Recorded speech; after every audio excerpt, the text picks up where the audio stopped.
Tonight, Charles Soule has taken the past, present, and future of Swamp Thing and mixed it into the most perfect tie-in I have ever read to an event, period. Tom King has decided to flex his creative writing muscles on this random-ass one-shot in the middle of a nothing month.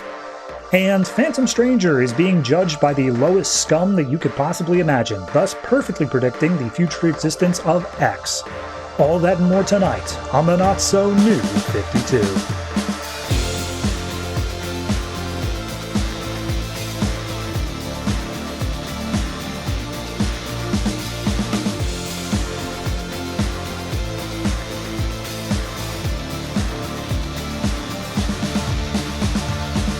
Hello everyone and welcome to episode 418 of the Not-So-New 52. I am your host and... Wait a minute, hold on, that number seems too high. Where did I get 418 from? Oh, that's right. That's what episode number this would be if it took place exactly 5 years into the future. That's right, everybody. We're doing Future's End stuff. So, for those of you who don't know, hey, it's the 4th season. I guess I should have probably led with that. We're in the 4th season of the show. It's been 3 full years since the beginning of the New 52, and as such, DC does this thing where whenever we hit the anniversary, they pause everything for a month, and they do a specialty month. We had in the first year's anniversary, 0 issues. We had the second anniversary was Villains Month, and in now the 3rd anniversary, we have the Future's End tie-ins, which are basically, hey, what happens if we just move ahead in the timeline 5 years of every book? We just have this nebulous thing in the middle happen, and now we're 5 years later. And in doing so, they made an omnibus, the DC New 52 5 years later omnibus, which I will be making my way through all 41 issues from this omnibus over the course of the next month. So that's going to be happening there. However, and this is important to note, what happened in the in-between? Because it's left very vague, and a lot of it comes down to you need to know what's going on in the Future's End weekly series. I don't blame you for not reading or listening to me tell you about that series. Trust me, I get it. So I'll just give you the bare Cliff Notes essential version here, and that should inform you later on. So ultimately, Earth 2 is being destroyed by an unseen threat, probably Darkseid, and as such the Earth 2 people were coming over as refugees to Earth 0. Earth 0 then also had to fight this war not only against Darkseid, but also Earth 2 because they didn't want to take all of these refugees.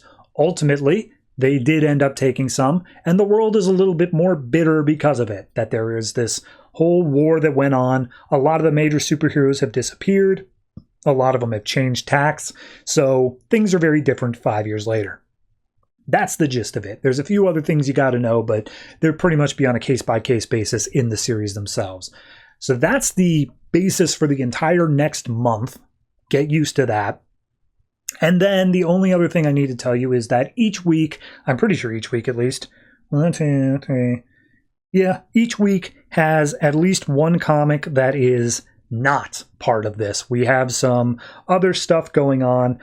This week we have Justice League number 33, which was just delayed because Geoff Johns does not know how to keep a schedule. So we'll be doing that. And then each week also has the 2 weeklies going on. So Batman Eternal and Future's End will still continue throughout this month as well. Okay, cool, got it, understand? Awesome. Now, as for what's coming out this week, I will go ahead and tell you, as I said, Justice League, Batman Eternal, and Future's End are your normal ones. Those are out. And in terms of Future's End tie-ins, we have, in no particular order, Batwing, Detective Comics, Grayson, Action Comics, Green Lantern, Aquaman, Earth 2, Green Arrow, Phantom Stranger, and Swamp Thing.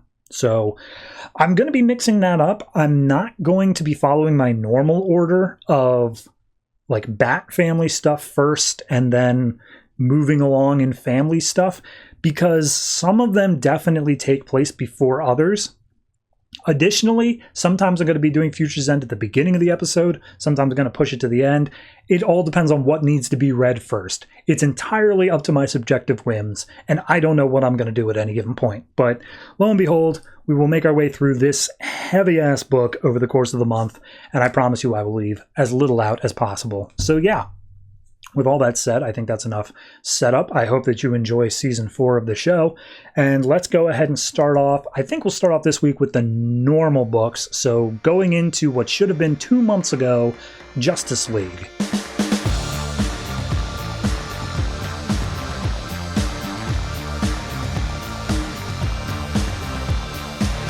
Justice League number 33, written by Geoff Johns, art by Doug Mahnke. So last issue, Jessica Cruz got the power ring, was going on a rampage. Doom Patrol showed up to try to get it from her, and then Justice League showed up, and now Doom Patrol and Justice League are fighting each other over her. Meanwhile, Lex Luthor's got Niles Calder, leader of the Doom Patrol, with a weapon pointed at his back, and Lex is just like, dude, you're literally the worst. I'm not going to let you take her, so Justice League's going to take her instead. And they start getting into a fight. And by they, I mean Justice League and Doom Patrol. They're going up against each other because neither of them know what's going on there.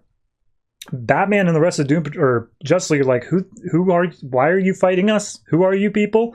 And Elastigirl is like, what do you mean? I'm literally an Oscar winner. What do you mean you don't recognize me? And she starts like melting a little bit. And I was like, hey, focus up, concentrate, get back into the fight.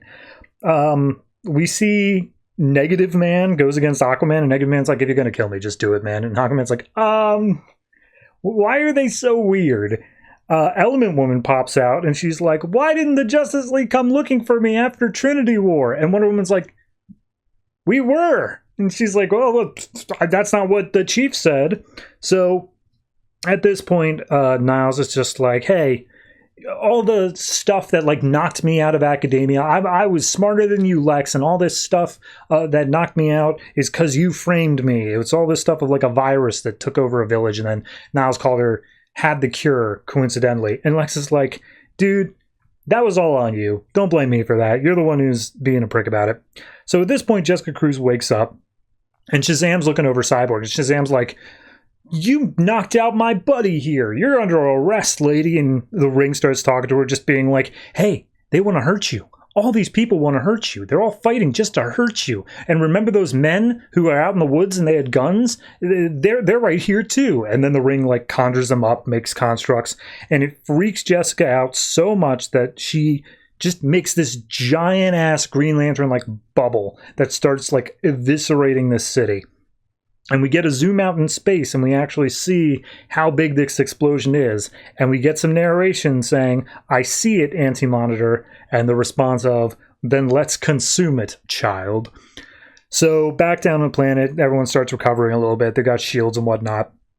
Batman's talking to Lex, and Lex is like, hey, look, I know what we can do here. I've studied Power Ring. It looks like it's being used in the same way here.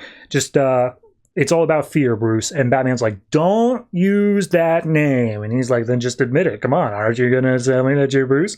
And Batman's just like, what do you want to do? And he's just like, all right, keep the Doom Patrol busy.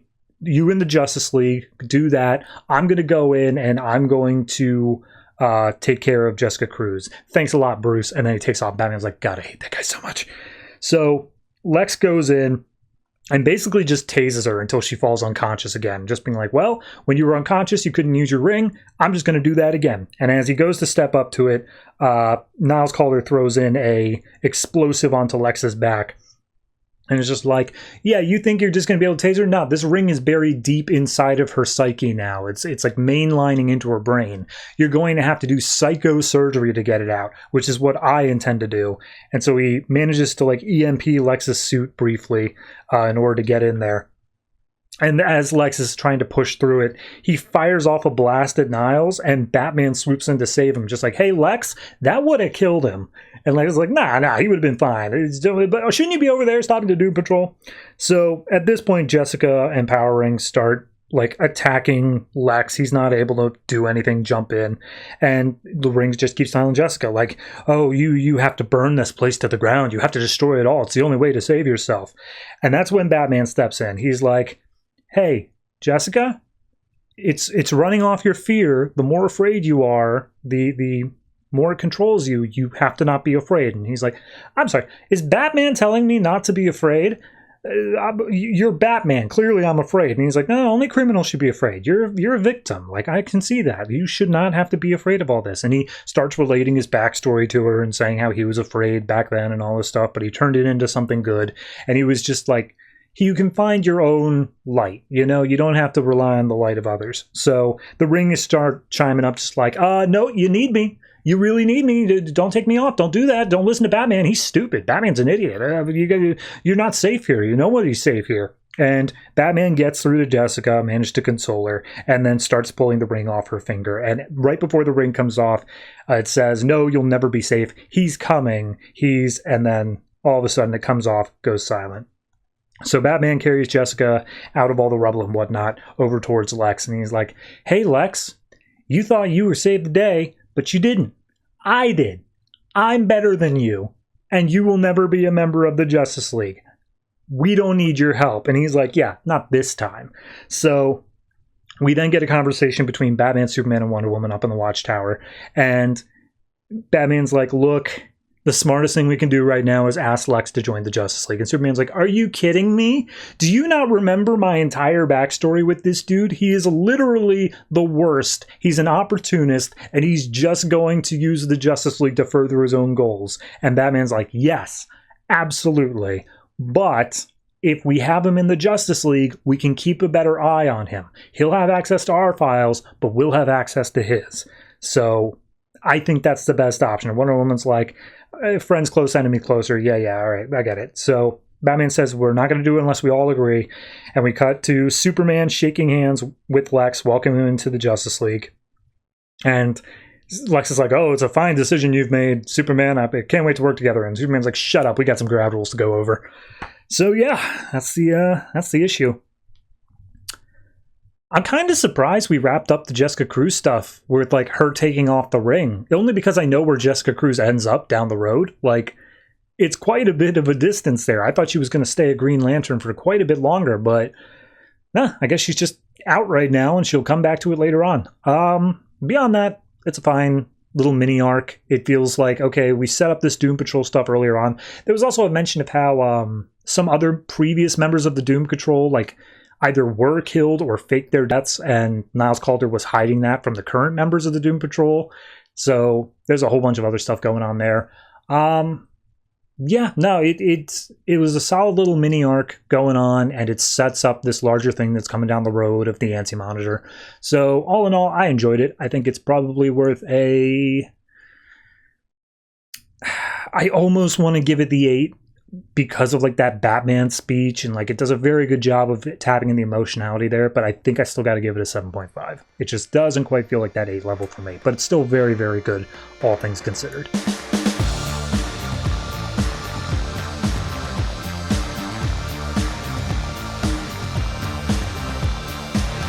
Batman Eternal number 22, written by Snyder, Tynion, Fawkes, Layman, and Seeley, art by Jorge Lucas. So last issue was a big old everything gets revealed. Turns out Hush is in on the plan. Jason Bard is working with Hush. Hush broke into Wayne Manor and injected fear toxin directly into Alfred's brain. His daughter managed to find him. He said, open up the grandfather clock. And she's like, what are you talking about? And then Jason Bard freed a guy named the Architect. So all that happened. So this issue picks up at Wayne Manor. Julia is calling Bruce, trying to get him on the line, being like, hey, some dude broke into the house. I was in a safe room. We need family there. I'm going back to the hospital, but he really could use you there to be by his side, please. And as she hangs up the phone, she looks over the grandfather clock, remembers what Alfred said, and is just like, So she adjusts the time that he mentioned, and then the grandfather clock opens up, and she's like, okay, and she goes down into it. So then we go to the Beacon Tower, which is a really tall tower that Wayne Enterprises is building, and apparently they're having some budget problems or whatever because the windows aren't fitting properly. And as two of the guys are working on it stand there, all of a sudden one of them gets shot to hell and killed. And the other guy standing there is like, what in the hell? And they look up and see Architect, along with his goons, are standing there being menacing. Just like, all right, everyone, this is now a hostage thing. Everyone's coming with me. So Bruce is trying to call into Alfred. He's not getting any response for like 6 hours. He's like, hey, a lot of stuff's going on and I can't make it back there, but like I could really use a response from you or else I'm going to be heading back to the cave in a minute here. And so he gets a little ping of something going on at the tower. He looks over via some binoculars and sees Architect tearing stuff up. He's like, oh God, no, not this guy. So Julia's just maneuvering through the Batcave. She's taking a look at everything. And as Batman's in the Batmobile, he gets the alert that someone's in the cave, and he connects in. He's just like, Alfred, are you... Wait a minute. You're not Alfred. And she's just like, are you kidding me right now? And he's like, where's Alfred? What do you think you're doing in the cave? And she's like, what do you think you're doing being Batman? And if you're talking about my dad, because he doesn't say Alfred, he uses a code name. It's like, you're talking about my dad. He's in the hospital. Somebody broke in and attacked him. They injected something in his head. And you know what? I'm betting this is because of you, because of like all of this that you've got him all wrapped in on. Can you make it to the hospital or not? And he's like, not right now. There's something going on at Beacon Tower. And she's just like, oh, for the love of God. Like, seriously, you can't make it there? Like, do you care about my father at all? And he's like, look, a lot of people are going to die if I don't go deal with whatever's going on at the tower. It's what your dad would want, okay? Trust me on that. And she's all pouty about it, but she just stands there. So we go to the tower, and we see Architect has tied the main dude there up, and his name is Andrew. I don't know if it's going to matter. He's like, yeah, no, these plans for this building were brought to me like months ahead of time. I'm the one who shaped up this entire building. I know its nature, so I am the architect of all of this. And we see the rest of the crewmen are being held hostage by his men. Batman breaks in through one of the windows and starts taking them all out. You hear some gunfire, and Andrew's like, no, my men, you're killing them. And the architect's like, shut up, man. We aren't killing your guys yet. That just means Batman's here. And he's a little bit early, which means I got to speed this up. So he attaches this device to the spire. We don't know what it does, but then all of a sudden, the whole tower starts shaking. And as Batman takes out the last of the goons, he's like, okay, Penny 2, that's your code name now. Julia, Penny 2, what are my options here? What do you see on this building? And she's like, what do you mean? What do I see on this building? And she's like, okay, there's a subfolder. This building belongs to Wayne Enterprises, which means I've got a hand in it. I need you to tell me, how can I get some people out of here? Because I think the whole thing might be going down. And she's like, oh, okay. And she logs in. She finds a room with a secret back wall to it. He pushes it open, and inside is like escape pods, like a rocket ship. And he's like, you'll go 3 at a time and it'll all fit in. Anyway, go do that. I got to deal with what's up on the roof. So Architect is about to kill the Andrew guy, and then Batman comes in, starts throwing batarangs, which causes parts of Architect's costume to explode. He does a grappling line off the building as it's still shaking to get Andrew off onto another roof. And he's like, there, you'll be safe over there. I got to go deal with Architect now. So he picks up Architect, says, who are you working for? And Architect's like, oh, I'm just working for my family's legacy. That's what this is all about. But the Beacon Tower and all that, and apparently a place called the Tronson, which I don't know what that is, but he says they're just the start. That's all this is. And the building's resonance keeps on shaking over and over again. And we see that over on the building that Andrew made his way to is Hush. And Architect says something about how the resonance is speaking in whispers. And Batman comes to a realization of like, wait a minute, hold on. When Alfred was attacked, where did they attack from? Where did he get in? He's like, oh, through the South Library. He's like, oh, God, Hush is a part of this. Hush is the only one that this all makes sense with. And we see Hush has killed Andrew, and he's just there. He's just standing there. That's the issue. It's very fast read. A lot of it is just panels of them running through the building or Batman fighting whoever. It's a very quick read. It's not bad, though, but it definitely feels more along the lines of like, okay, last issue we did a whole bunch of big changes. This issue, we're taking it slow. We're just going to do tiny little things to get you readjusted into what we're doing here. Beyond that, I think it's probably... I don't know. I'm hoping that Architect means a little bit more because they set him up pretty big in the last issue, and it feels like he's just kind of a chump here. So at this point, I think I'm going to give this one like a 6.5. It's not that it does anything inherently wrong. It just doesn't feel like it's doing anything at all. It's getting Batman introduced that hushes into the picture, and it's like, all right, well, I felt like kind of a big reveal last issue. I don't know why Batman had to get it so quick here, but 6.5 feels about right for this one.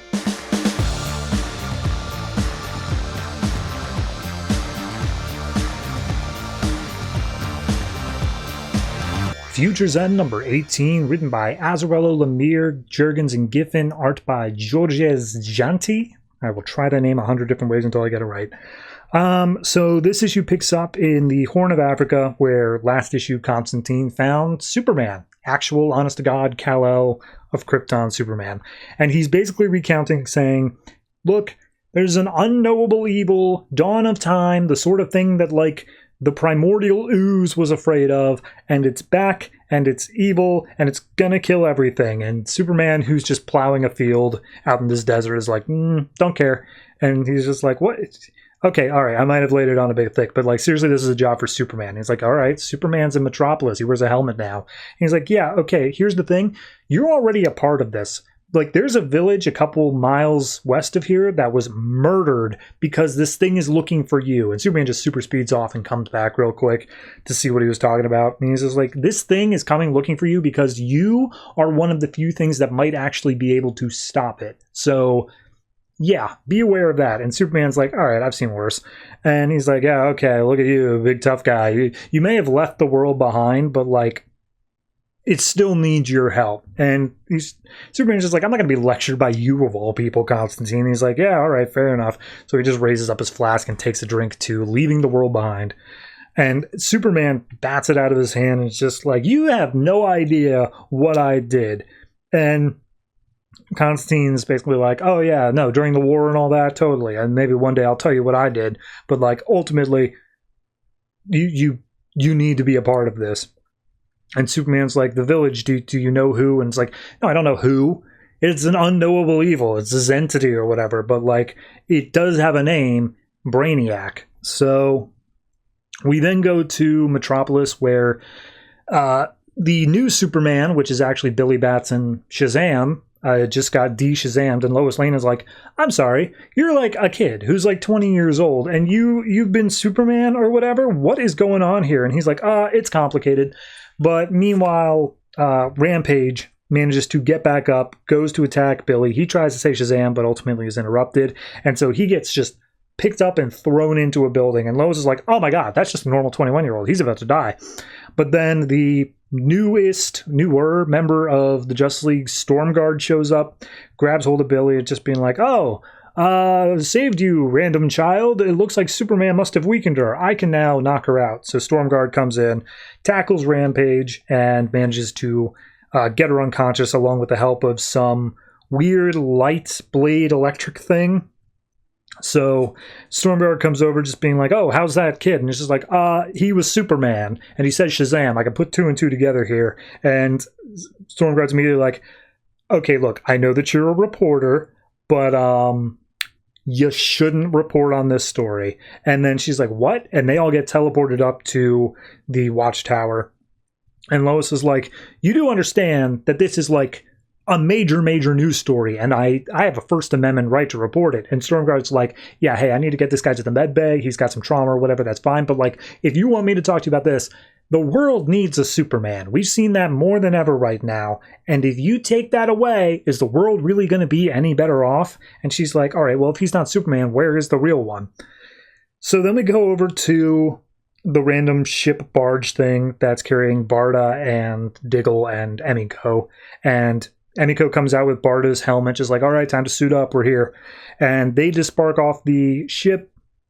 And as they walk on to the island, basically, Emiko's just like, yep, this is Green Arrow's island. He came back to this island to prepare. He is setting up a whole bunch of stuff. Like, this is what we are going to use to stage our attack on the island where all the other Earth 2 heroes are being held. And as we walk through the woods here, we finally get to the end, and it says Green Arrow started making contingency plans, and this is one of them. And as we get to a clearing, we see Green Arrow and Arsenal are both here, and Green Arrow says, hey, welcome to the island, Barda. Welcome to my army. So we cut back over to Cadmus Island, which last issue, all of the Year 2 heroes and escaped and were all possessed by some weird computer programming thing or whatever. And we see them just going through and still killing people. And King Faraday is talking to someone in his ear, basically the person who caused all of this chaos. He's like, yeah. Like, I don't know how long you've been here. I don't know what's going on, but like, what is it that you want to do here? Like, what's going on here? And he takes out his little earbud that he's had in, and we finally hear the text is the same as that of the AI that's been speaking to Mr. Terrific for months now. And he's just like, yes, I've made my move. And Faraday's like, why now? He's like, oh, well, there was no choice. I had to move prematurely, and ultimately I may need your help in all this. And he starts to make like a little avatar or something like that, and Faraday just shuts it down, just like, nah, I don't think we want to do that. But why would I want to help you at all? You've just like killed all my people. And he's basically like, yeah, well, I know you don't care about your life, but I do have control of your nieces, your brothers, your sisters, your nephews, cousins, also populations of many multiple cities, all of which will be under like completely your blame if everyone there dies if you don't help me. So then we cut to Deathstroke, Grifter, and Lana, who are hiding out in a cave on a random cliff. And Deathstroke's like, yeah, okay, it took me 2 hours. I got all my gear back. Grifter's still unconscious. It's bad out there. Where the hell's 50 Sue? And Lana's like, she just left. She said something about going to see the wizard. You try stopping her. And Deathstroke's like, whatever. Look, it's so bad out there. I've never seen anything like it. I give us like 2 or 3 days tops. And Lana's like, I'm sorry, I thought Deathstroke's supposed to be the best in the business. Shouldn't we be alive? And he's like, yeah, that's why I'm giving us 2 to 3 days and not 0. And as they discuss this and try to see how they can manage to survive, we see that Power Girl is hovering above using her X-ray vision to see they're hiding in the cave, and she's probably ready to strike. So then we go to 50 Sue, who is sitting in a room as everyone else is being killed by Omax, and she's just talking to a wall saying like, I know you're there, come on out, talk to me. And we see that the AI starts speaking up just like, hey, 50 Sue, you were the first like experiment that was made here on Cadmus. She's like, yep, first and the best. And he's like, why am I not able to control you? And she's like, oh, well, I took out my implant. I figured all this was through the implant. I destroyed that years ago. The thing doesn't work on me. And he's basically like, all right, well, if you come after me, I'm set up to the self-destruct sequence. If my programming or consciousness flutter for even a second, the whole island goes boom. And she's like, all right, whatever. Like, I'm not going to do anything like that. Do you got a name? And all of a sudden screens start popping up and they're all covered in red eyes. And he says, you can call me Brother Eye. And 50 Sue says, okay, Brother Eye, lamest name ever. Here's a list of my demands, which she's one to talk. And the final thing we get is the continuation of the Batman Beyond plot, where Terry McGinnis, along with Key, Coil, and Plastique, make their ways through the tunnels underneath Terrifitech, and they've decided their plan. They're like, yep, does everyone know their roles? We're good, we're going to get in, we're going to get out, let's do this. So, yep, that's the issue. I mean, I'm fine with the big reveal that Green Arrow is actually still alive. That felt good to me. I will admit that the part of the big Barda and all that sort of stuff going on is kind of like whatever. Also, the King Faraday stuff, I'm sure that somebody in the writers crew really likes Checkmate, which I know is where Faraday has a lot of like exploration, but they have done nothing to establish his character here. I don't even know if he has powers. All I have seen him do is talk in his earpiece, which apparently has been Brother Eye this whole time. So what does he do? What is his thing? I'd love to know. Ultimately for this, though, it's an okay issue. I think I'm going to give it I'll give it a 7. It's all right. It's not anything like super awesome, but it's like right in that middle period of, yeah, I don't mind it.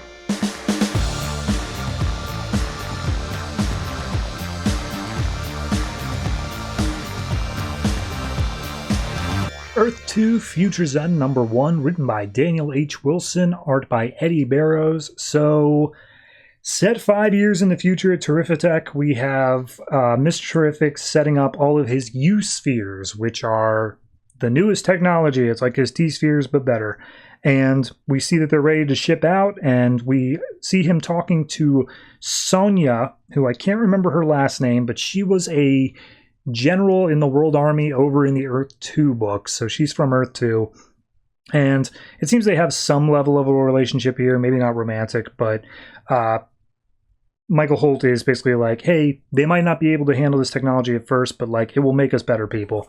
And they go down the hall and open up a room that has a bunch of miniaturized boom spheres, which are like boom tubes, but weaponized. And they're saying, yeah, all right, this stuff is capable of killing a god, but we have it here for whatever reason.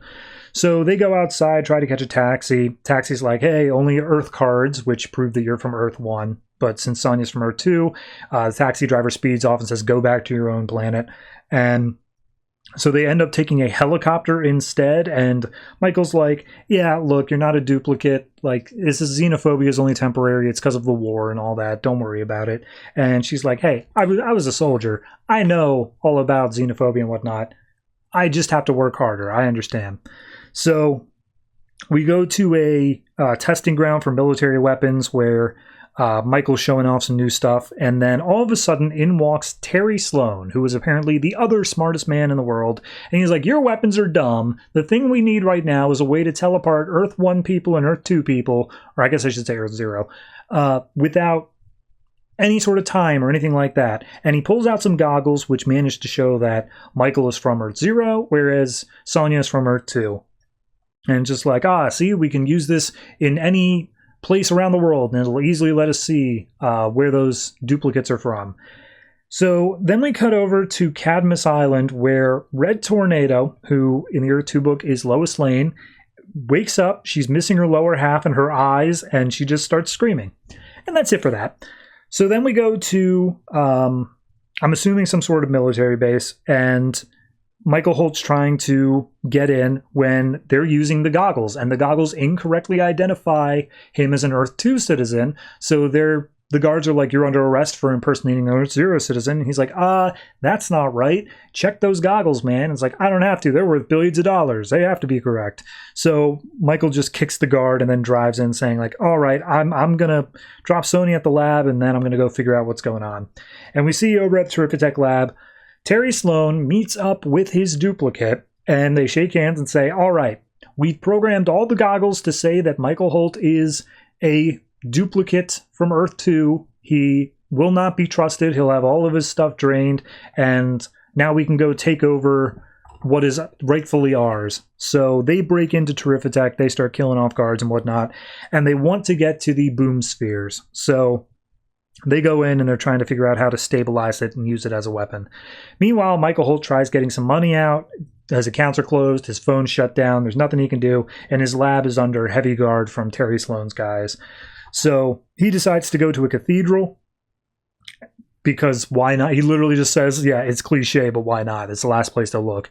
And as he walks into the church, the guy's like, oh, well, you don't seem like the religious type, but remember, there's no problem in asking help from God. And he's like, you're right. I know just the God to ask. So he goes to a Center for Special Children, which has Jimmy Olsen playing with a Rubik's Cube. And this is Jimmy Olsen, I believe, from Earth 2. And Michael's like, hey, Jimmy, I need you to talk to me. I really could use some help here. And the nurse is like, he hasn't talked at all since the ships that crashed through here from the other world. And all of a sudden, Jimmy says, hey, Michael, take this. I've got a message from you. And then all of a sudden, the Rubik's Cube starts glowing, and it turns into what seems to be a mother box. And it gives him glimpses of like all these different things with like Terry and Red Tornado and all that. And it gives little cryptic hints of like, you must bury the sword in the stone. I will share the secrets of the source. Release your treasures. So we cut back over to Terrifitech, and somehow, some way, Michael Holt's just in there. He's got some T-spheres around him. He's like, all right, Terry's, I'm ready to make a deal. And just like, all right, well, you don't have any weapons, so yeah, sure, why not? So Michael goes over to the boom spheres, and he starts tinkering with them, getting them stabilized, and he does manage to do so. And he's like, all right, these god killers are yours. Do with them as you please. We're out of here. And so he goes off to leave. He takes Sonia with him. But then he's like, yeah, we got to get out of here now because this is not going to go well. So at that point, the two Terrys face against each other. And one of the Terrys, I couldn't tell you which one, is like, I've been around the infinite vastness before and I've found countless versions of myself. But ultimately, a god is a singular creature. And the other Terry's like, you're not a god, you're a duplicate. So they start fighting with each other. The boom spheres start going a little bit crazy. And we see that one of the boom tubes opens up inside one of the Terry's stomachs and eviscerates him. So he's dead. All of a sudden, the building starts collapsing and exploding. Sonia's looking a bit worse for wear, but she is okay. The remaining Terry comes up and is like, what did you do? What's going on with my spheres? And he says, oh, I sunk the sword in the stone. I've sent them so they'll sink down to the Earth's core where they'll be held in containment by Earth's magnetic field. Nobody gets to use them now. And Terry's like, all right, well, you're going to regret that. And he puts on a mask and he tackles Michael Holt. All these other people standing around see him being attacked and like almost being killed. He sees that they all have U-spheres, and he's like, oh, well, they're slow and harmless unless I can unlock their friction dampeners, to which case then he just outstretches his hand and he does it, and it manages to allow all these random people that have U-spheres to throw them like bullets at Terry Stallone. And he's like, oh, you people think you're heroes. There are no more heroes. And he keeps on getting attacked until finally he can't take it anymore, and he jetpacks out of there. Michael comes to his senses. He picks up the pair of the goggles that were left over from Terry. He puts them on and he sees all these Earth Zero people. Sonia's from Earth 2.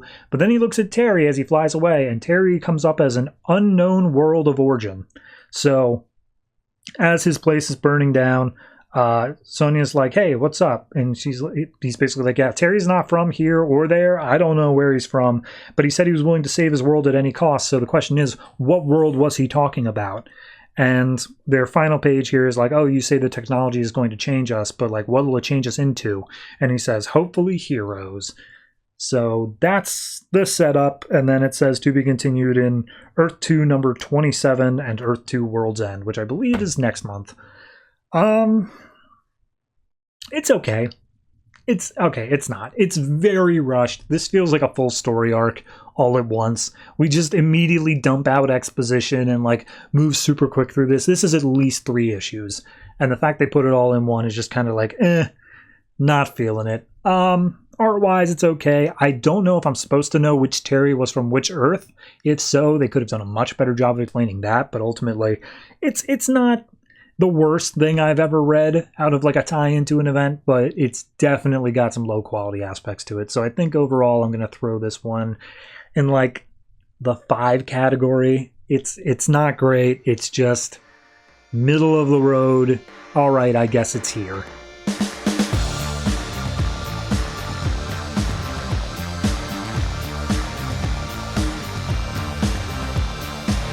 Detective Comics Future's End #1, written by Brian Buccellato, art by Scott Hepburn, Cliff Richards, and Fabrizio Fiorentino. So, 5 years from now, Calendar Man is apparently a major player on the stage.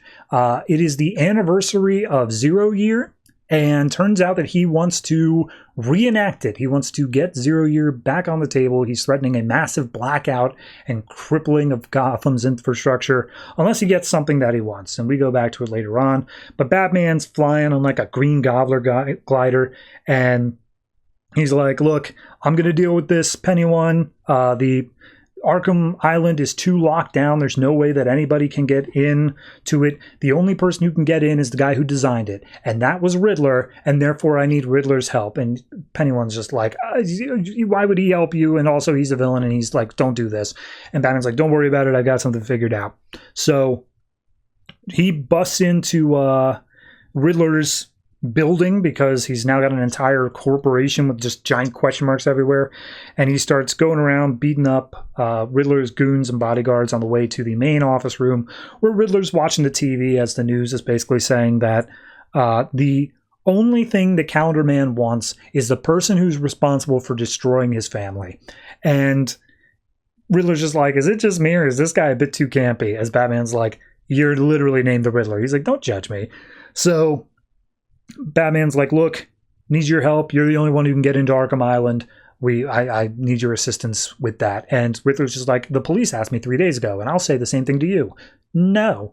And so Batman grabs him, and he's just like, this isn't a game. You're the only one. We need your help. And he's just like, oh, no. Why would I want to help you? And it's revealed that Riddler basically got a full pardon at one point because he helped out Batman with something else. And it's just like, we're square. We're even. I don't need to help you with anything. And Batman's like, I know one thing about you, Riddler, and that is your ego.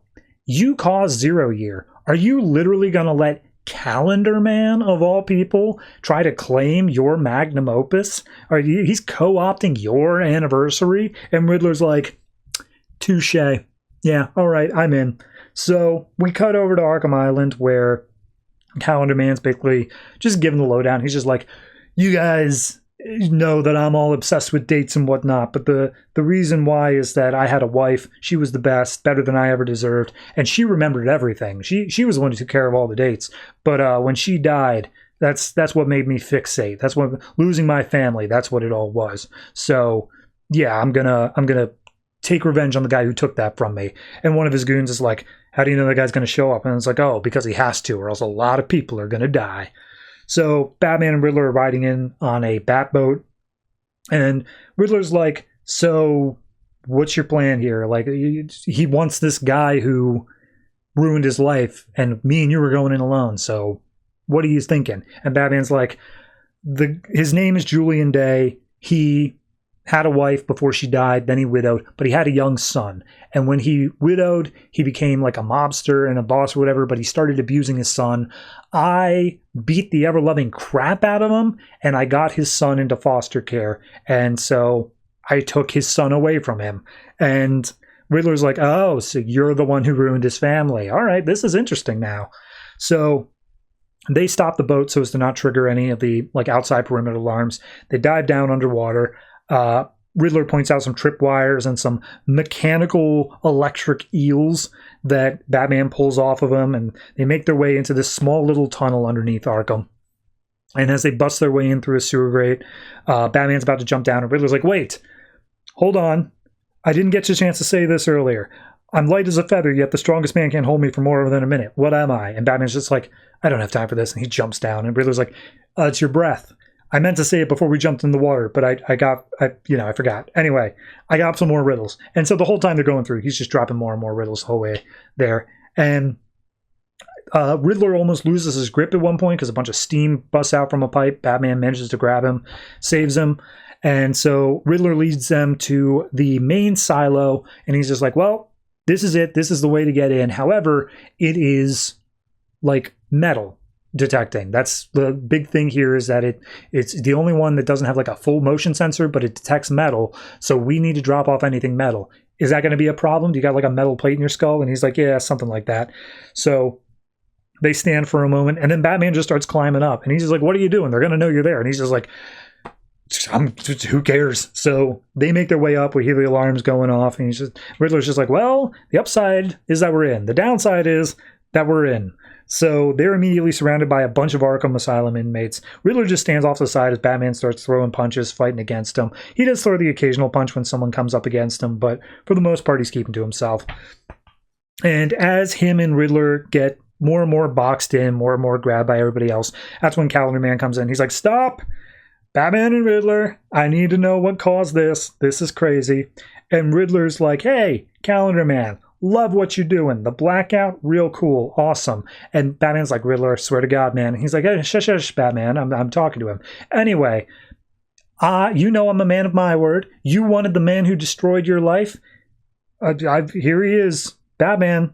Or sorry, he actually says, you wanted the man who destroyed your life, and I thought it was only responsible for me to deliver him. And Counterman's like, seriously? Batman, is Riddler here by choice? And Riddler's like, of course I'm here by choice. Why are you asking? And Counterman's like, all right, take Riddler inside. And he's like, what? No, Batman's the one who destroyed your family. He told me it was. That was it. And Counterman steps up being like, no. My wife died because of the 0 Year blackout. That's the reason I'm doing this anniversary thing, is because she died then. It was your fault, Riddler. You're responsible for my family coming apart, and now you're going to get what's coming to you. And Riddler looks over at Batman. He's like, dude, you played me. And Batman's like, hey, our deal was I wouldn't take you over to the police, but like, you got here. That's what it was. So Batman says, riddle me this. How do you trap the untrappable? You get them to trap themselves. And as Riddler's being led away with a no, Batman gives a little smirk. I think it's clever. I think it's a nice little clever thing. Writing Riddler stories is always fun because it forces you to just be a little bit more clever than you used to. And I think this is a good little turnaround that Brian Buccellato already set up the thing of him losing his son. Adding this wife thing on top of it really adds not only to the backstory of Calendar Man, but also just makes it a bit more interesting in terms of how this all plays out at different allegiances. So yeah, I'm going to give this one, I'll give it a 7.5. It's a low 7.5. It's almost at a 7. The changing artist doesn't really help, but I like each of the independent art styles enough that it still works for me. But yeah, 7.5 for this.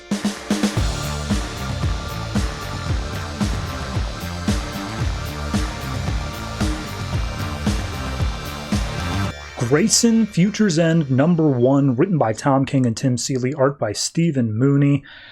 Okay, so this is impossible to recap because every page chronologically comes after the page that follows it. So every page says earlier, and we move backwards through time as we move forwards through the issue. I will do my best. So first we see a rope, and we zoom down to the end of it, and we see that it's a noose with Dick Grayson seemingly hanging on the end of it and dying.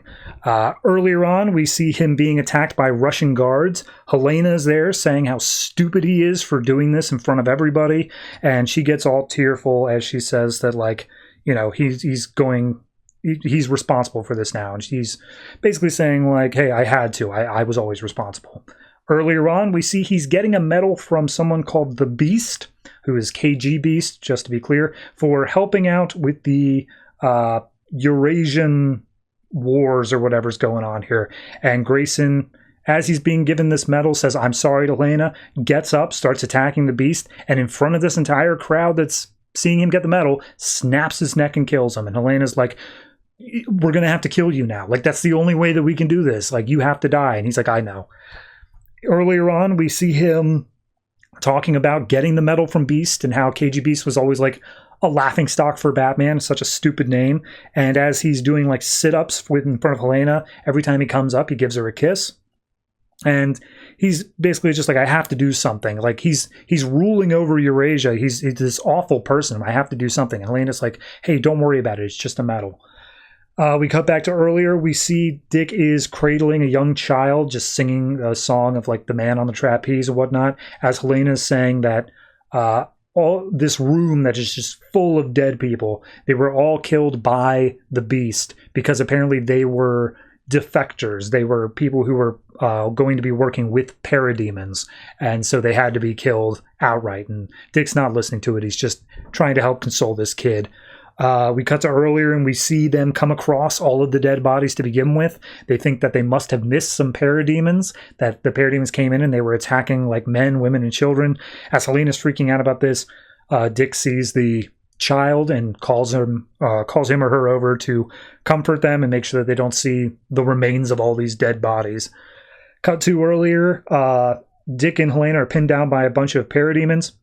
And as they're about to die, Helena says, okay, we're about to die. You got to tell me how you did it. And he's like, we're not about to die. And she's like, yeah, we are. How did you do the bridge thing? And he's like, fine. I have a little jar of acid. I rub it on some ropes. It burns through the acid. And all I got to do is wash my hands afterwards. No trace of it. And she's like, that's it? That's all you did to do the bridge thing? And he's like, yeah, I told you. It wasn't that simple. Now let's go out there and fight. And then they jump out from behind a rock, start shooting some parademons. We then cut to earlier where Dick and Helena are meeting up with a general of some sort underneath the Beast. And he's like, oh, thank you so much for Spirals helping us against the Earth 2 menace and parademons and whatnot. And he's like, yeah, when are we going to meet the Beast? And he's like, oh, no, you're not going to meet the Beast. We don't call him the Beast anymore either. His name is President Anatoly Naziev. And Dick is like, okay, well, what about the rumors that the Beast is killing unarmed civilians if they don't cooperate? And Helena interjects saying, like, forgive his rudeness. What about the rumors that the president is killing unarmed civilians if they don't cooperate? And the general's just like, this is all just rumors. The president would never do such horrible things. It's totally not that. And Dick's like, so after the war, he's going to let Asia go free, right? Like, he's going to give back things. Like, yes, of course. The president would never do anything horrible like holding on after wartime. So we cut to earlier, and we see Dick and Helena scaling a rooftop, talking about how the only way that they're going to win this war is by siding with Russia, so they need to get them into the fight. As they're talking, Helena is using specific words at the beginning of her sentences, and the first letter of each of those words spells out, I love you, which you don't notice yet, but Dick points out that it's the Clue Master's code. He recognizes it, and so when they get up to the top of the roof, he says, I love you too. We then cut to earlier, and we see Dick busting into a rooftop, and he's like, hey, you said the roof. I figured there was an extraction. I need to get up here. And she's like, oh, there's something that needs your attention, but it's not an extraction. And she starts taking off her shirt and says, Dick Grayson, I want to know all of your secrets. And he's just like, is this about the bridge thing? You want to know about the bridge thing? And she's like, I don't know. You think you're about to die? And he's like, maybe. So they start making out. Cut to earlier. Dick's being held at gunpoint by some random terrorist. Helena takes the shot, ends up shooting the guy. And he's super upset by this, that the guy had to die. And she's like, I had to. I couldn't let him kill you. I was responsible for that. I don't want my hands to be clean. So then we cut to earlier again. Helena and Dick are over top of a shark pit. And he says a bunch of sentences. Lo and behold, the Clue Master's code comes in again. He just spells the word fart. And then he realizes what he did, and he starts laughing. And he's just like, oh, no, it's a whole thing. I'll tell you later. It's crazy. It's a whole thing. So cut to earlier. Helena's chewing out Dick for not getting up to the roof when she says the roof, because apparently that it means there's an extraction, get up there ASAP. And he's like, I was trying to tie up the guy. And Helena just decks him and says, don't tie him up. You need to kill him. That is part of your mission here. Some people deserve to die. And she goes off on this story about how the person who killed her parents, he just got to walk away and he went off to kill again. It's your responsibility, or else their blood is on your hands. We cut to earlier. Dick's getting a tattoo of the spiral symbol, and he's like, this doesn't make any sense. Why would a spy have a tattoo? And she's like, oh, it's an incentive for you not to get caught. And he starts laughing, saying, you remind me of somebody I once loved. So then we cut to earlier. We see the bridge incident where a rope bridge just snaps. Convoy falls down, and she's just like, all right, fair enough, but they're going to trace the acid back to you. And he's just like, no, they won't. Like, the acid's totally gone. There's no trace. We're all good. And she's like, oh, well, you have to tell me how you did it. And it's like, what? Or no, sorry, they weren't even mentioning acid. He just says, it leaves no trace. And she's like, oh, you have to teach me how you did it. And he's just like, no, that's a secret, but I'll make you a deal. If one day I'm dying and God forsaken, you are next to me, I'll go ahead and tell you the secret. So then we get to earlier, before he's even in Spiral. He's Nightwing. He's running on rooftops with Babs. And Babs is basically like, look, I've given us some thought, you and me as a couple. The thing is, you don't want me. You want someone like Batman. You want someone dour and against the world and dark like that. That's what you want. And I hope that you find her one day, and I hope that she manages to save you. Cut to earlier when Dick is actually Robin. Clue Master's doing things saying where, all these hostages are. And Robin manages to work out the Clue Master code, and he says it's the first letter of every word, or first letter of every sentence that he says will give you the thing. So they figure out it's at a bridge, and so they make their way to the Batmobile. Cut to earlier, Robin's putting on his outfit for the first time, and he's like, it's kind of bright, isn't it? Shouldn't I be using the shadows and whatnot? And Batman says, you don't know how to use the shadows. This will give you the incentive to not get attacked, to not be caught. Like, once you learn how to fight without using the shadows as a crutch, then you can earn the shadows. Cut to earlier, before Dick Grayson's even Robin, he gets handed a jar of acid by Batman saying, hey, I found this in Tony Zuko's office. It's an untraceable acid. All you got to do is wash your hands after application. It was put onto the rope that snapped, that killed your parents. This will bring Tony Zuko to justice. This is the one that is going to do it. And Dick Grayson's like, are you going to kill him? And he's just like, no, I don't kill. if I kill, then that's just more blood on my hands. And then we cut one more time to the night where Dick Grayson's parents died, and we get the conversation between Tony Zuko saying that, you just put on the acid on the rope, and if you just wash your hands of it, and therefore there's no blood left on your hands. And we see the rope starting to burn, saying that, if they don't pay, then this ain't finished. This book is so goddamn filled with theming and like recurring motifs. You got the idea of blood on your hands, washing your hands of it, all this stuff. You got the idea of personal responsibility and like being responsible for what other people do if you don't take care of them. You've got all these recurring things where like the Clue Master's code comes back and you don't even know what it is when it first shows up. So it gives you the incentive to go back, check on the previous pages. You're basically reading the book for codes now.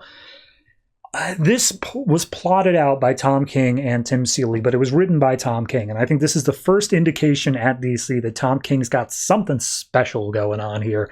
And it makes sense that he has now been given 10 years down the road every book that he could possibly want to do. No, it's just a perfectly crafted issue. Like, I really have nothing wrong with it. It's so, you can read it backwards, forwards, any way you want. You get different things out of it all the different time. You can read into certain pages, get other things out of it at any point. It's such a good issue. I'll give this one a solid 9. It's a great example of what the comics medium could be, just ignoring everything else in terms of it being an interesting and captivating story leading up to the death of Dick Grayson. So, no, 9 for this. Absolutely love it.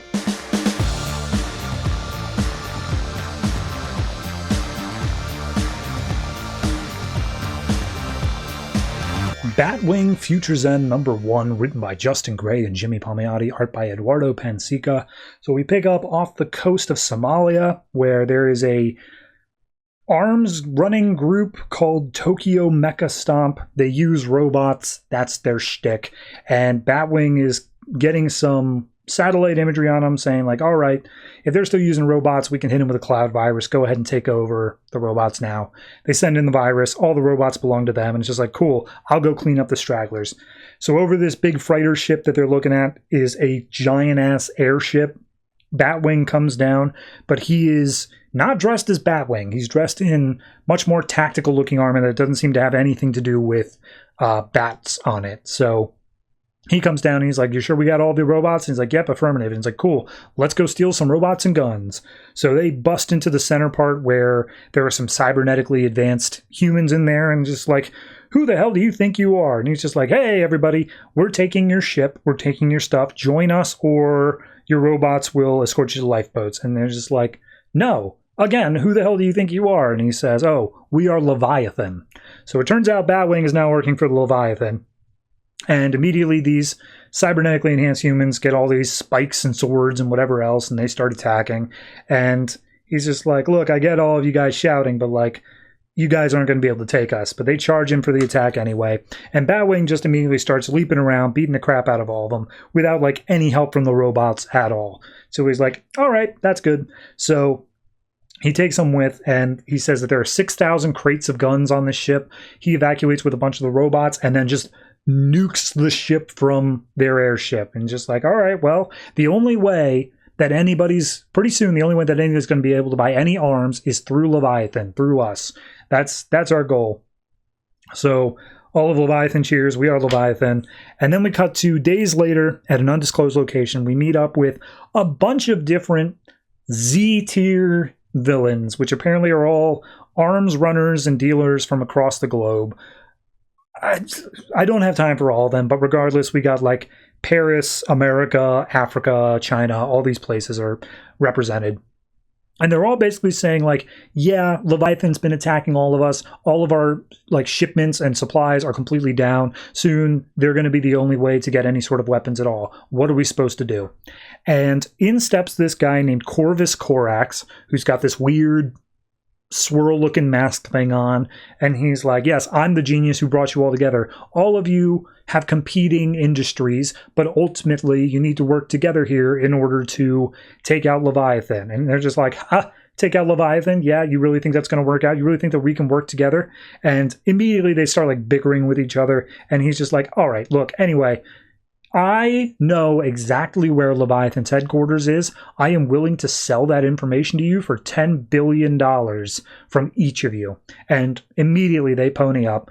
Corvus reveals that it is Dinosaur Island, and they're like, we've never even heard of it. He's like, of course you haven't. It's kept totally secret, but I know its exact location, and I know how their facility is set up as well. And he's like, whoa, how do you know so much about Leviathan?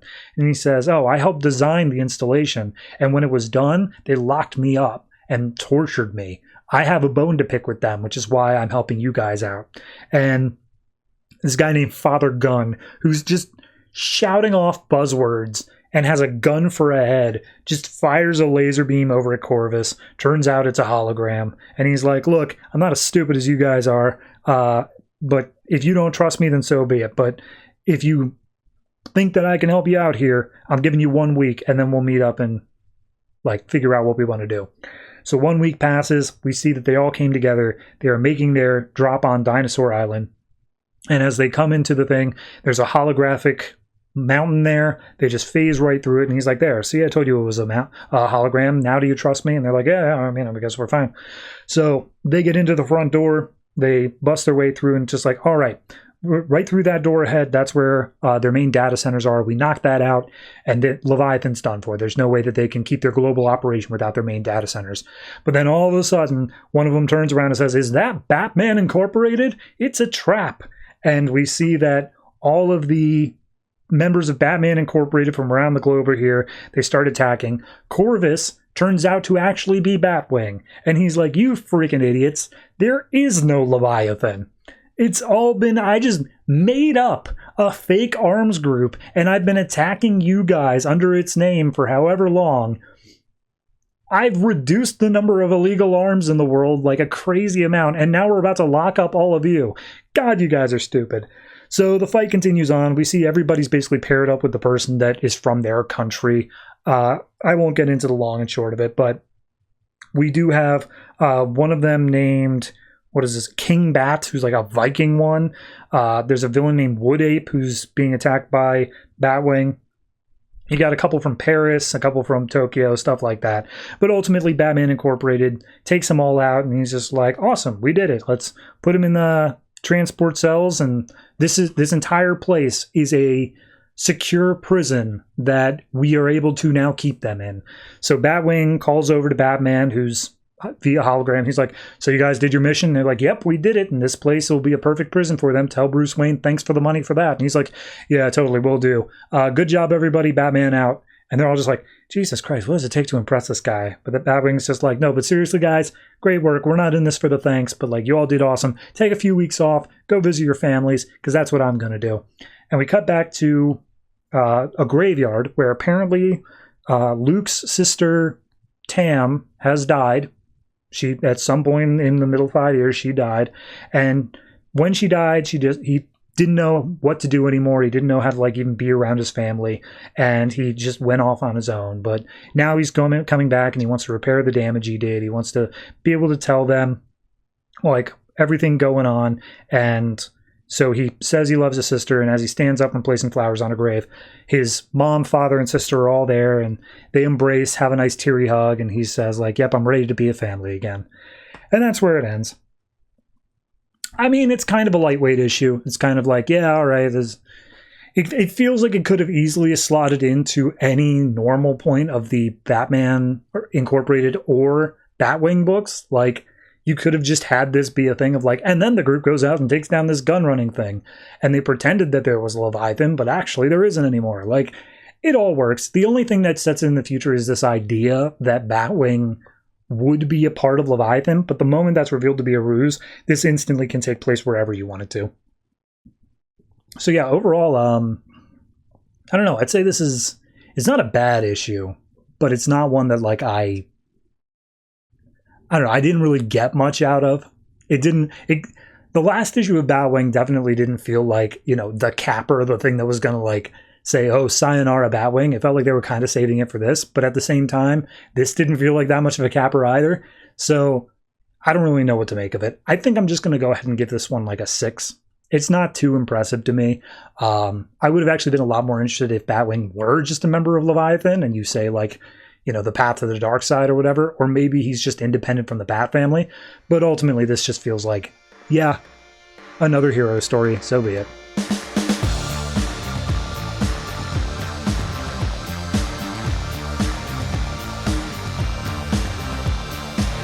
Action Comics Future's End #1, written by Sholly, Fisch, art by Pascal, Alixe, and Vicente Cifuentes. So this opens up in Ethiopia, where Clark, having given up all of his Supermaning stuff over in Future's End, is just planting plants out in the desert. And one of the guys from the village is just like, dude, nothing's going to grow here. What are you doing? He's just like, well, there's enough hunger here that I've at least got to try. I've got a friend who's going to send a drip irrigation system. And he's like, yeah, okay, that's fine. But like, there's no nutrients in the soil. Like, there's nothing. It's barren. There's no hope left. And Clark's like, hey, I came up on a farm. I realized that there were some bad seasons. You have to at least believe that there's always hope. That's something you got to do. When you just put one foot in front of the other, keep planting seeds. And this is where the story gets different. So we cut back to Metropolis, or it says elsewhere, but probably Metropolis, and we see a young woman has written a suicide note. She's just fed up with everything. Everything's too hard. And she steps out onto the ledge of her balcony. And as the note says goodbye, she leaps off. And as she is waiting for the impact, she opens her eyes and she sees that she is flying. And she's like, wait, hold on. What? I'm flying? Huh? And so she's super stoked about that. Cut to elsewhere, and we see a man is being beaten up by some mobsters in a alley, and the guys are basically like, oh, you're a big spender, that's good for business and whatnot, but it's only good for business if you can pay us back, and then you're not able to do that, so we're going to hurt you real good this time. And as he's about to get a break to the stomach, all of a sudden he forces his arms out of his captor's grip. It breaks his arms, the captor, and then he punches the other dude in the face, which basically takes the other dude's face straight off. And some other guy who's a friend of the guy named Donnie, he's like, geez, Donnie, what did you just do? And he's just like, I just had enough. I was so fed up, and now I just did it. And the friend is like, well, okay, we got to get out of here. Like, the mob boss is going to be looking for you. But then Donnie walks over. He just lifts a dumpster over his head. He's like, bro, I got super strength. Are you kidding me? We're going to make so much money off of this. And then we cut over to elsewhere once more, and we see a young kid is watching his abusive father come after his mother. And the mother just bought a new pair of shoes for the kid, and the father's just like, I work so hard making money, and you spend it on worthless crap like this. I'm going to have to teach you a lesson. And so he slaps the mother, knocks her into a side table. The kid comes over, makes sure that, she's okay. And she's like, oh, your father's just been drinking again. He's not himself. Just go to your room. And he's just like, don't you make excuses for me. I'm the person I am, and I'm proud of that. So then the kid steps in the middle of his father and his mother and just says, no, I'm not going to move. Like, you can't do that. And he's like, oh, you're disrespecting me. I'll teach you a lesson too. And he backhands his kid, and the kid doesn't flinch, doesn't even move. He's just like, I didn't feel a thing. And he's just like, oh, a wise guy, huh? And he picks up a baseball bat and full force swings it against this kid's face. And the baseball bat just breaks across his face. And the dad's immediately like, Jesus Christ, I knew that wasn't even my kid. He ain't even human. You stepping on me, I'm out of here. And so he just runs out the door as fast as he can. The mom goes up to like cradle the kid, make sure that he's okay. And he's just like, Mom, I can't feel you. So we cut back to the woman who's flying around. She's super happy about it. She's getting beautiful views of the city and whatnot. And as she's admiring the view, all of a sudden she hears someone behind her saying like, yes, it is beautiful. And she's like, what? Who are you? Are you Superman? And he's like, no, I'm just a friend. And she's like, am I dead? And he's like, no, you're alive. And I gave you a gift for a brief time, but you have to go back to your regular life now. And she's like, I don't want to go back. I just want to keep flying. I want to fly away from all of this. And he's like, yeah, no, I get it. It's easy to see the beauty from up there, but the hard part, the real challenge of it, is being able to see the beauty from down here. But I think you're more than capable. So what's up next is up to you. And he takes back the gift of flight and flies off. So then we go back over to Donnie, who's bending steel pipes in his hand, and his friend's just like, dude, seriously, we don't want to mess around with this. But then Donnie approaches a brick wall, and he's like, hey, right on the other side of this wall is the mob boss's like money stash. I could just punch through there, take all of his money, and just get out of there. And he's just like, are you kidding me? That's a stupid idea. And he's like, what are you talking about? I'm freaking Superman. It's my lucky day. And he throws a punch against the brick wall and breaks every bone in his hand. And immediately his friend's like, what in the hell did you do to your hand, man? And this weird figure, who, by the way, looks like Superman, but it's like entirely sand. It's got like this grainy texture to him. He's like, your friend mistook super strength for invulnerability. Like, yes, he can punch real hard, but only as hard as his hands can actually physically take. So, do you require medical assistance? Or can you get him to the hospital? And the friend's like, yeah, no, there's an emergency room around the corner. I can take care of it. And he's like, great, awesome. I'm taking back the super strength. So, Superman flies off. It's not actually Superman again, but he doesn't have another name. So, when we go back to the kid, and the mother's like, patting him on his face, like trying to cradle him, just being like, you don't feel any of this? And he's just like, no, nothing. And the fake Superman comes in saying like, no, he can't. It's the trade-off for invulnerability. Like, if you don't have super senses to compensate for it, you literally cannot feel anything, pain or like gentle touches either. And he's like, yeah, no, but I can take it back now. And I just want, and he's like, look, your son got in the middle of your husband attacking you. Maybe with your husband gone now, this would be a good time to go out and find a better place to be. And she's like, oh, no. He's fine. He just gets a little bit upset sometimes, like when he drinks. And the other Superman's like, okay, I'm not going to force you to do anything, but like, your son didn't know he was invulnerable when he stepped in the middle of you too. He was willing to risk his life for your safety. Are you willing to do the same for him? And that's when fake Superman flies off. So we cut over to a hospital.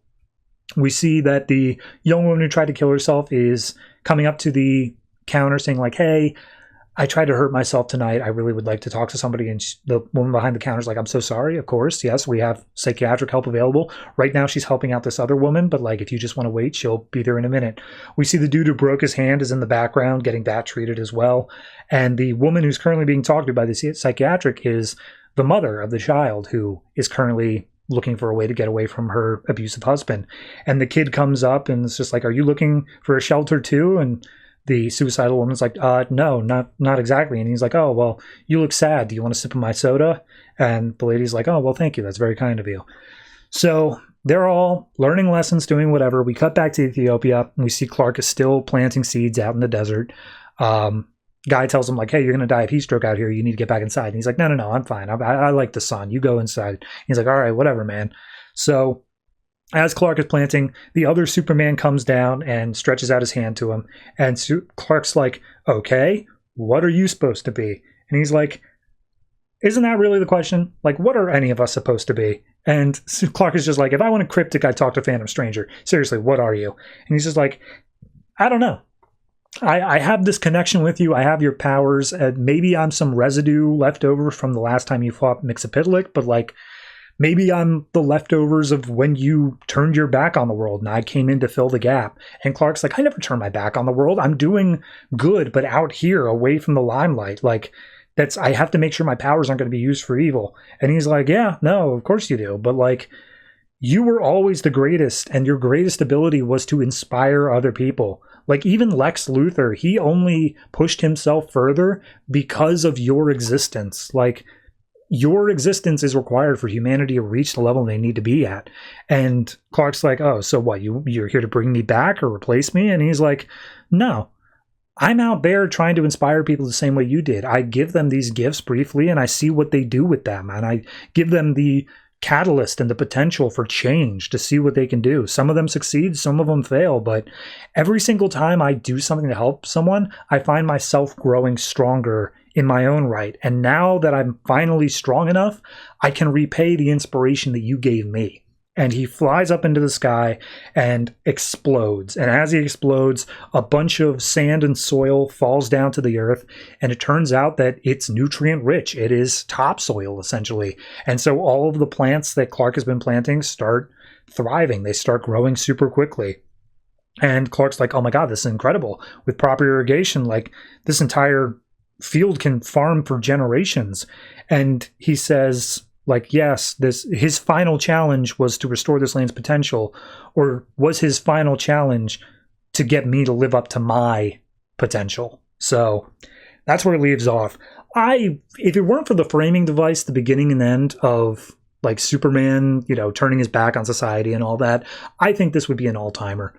I think this is a super good story of basically, here's how Superman inspires other people and how his gifts allow other people to find in themselves like this power and strength they didn't know they had. Not everybody's using it for good, but ultimately it is still the change in humanity that Superman inspires. And I like the fact that the being who does it isn't even Superman. He's also just inspired by Superman. So, it's a really good story. I'm really into that. The framing device is the only thing I have a qualm with, in that it specifically dates the book to be, it's this Future's End tie-in stuff. If it were more of just a vagueness of like, Superman just hasn't been around for a while, or anything else, even just a little setup to say like, it's been 20 years since Superman's been seen and we don't even know where he is, I think that would work out a lot better. But for this, it's a solid story being told. I really appreciate the art in it. I'm going to say this is a solid 8.5. It's a very good issue, and I suggest checking it out.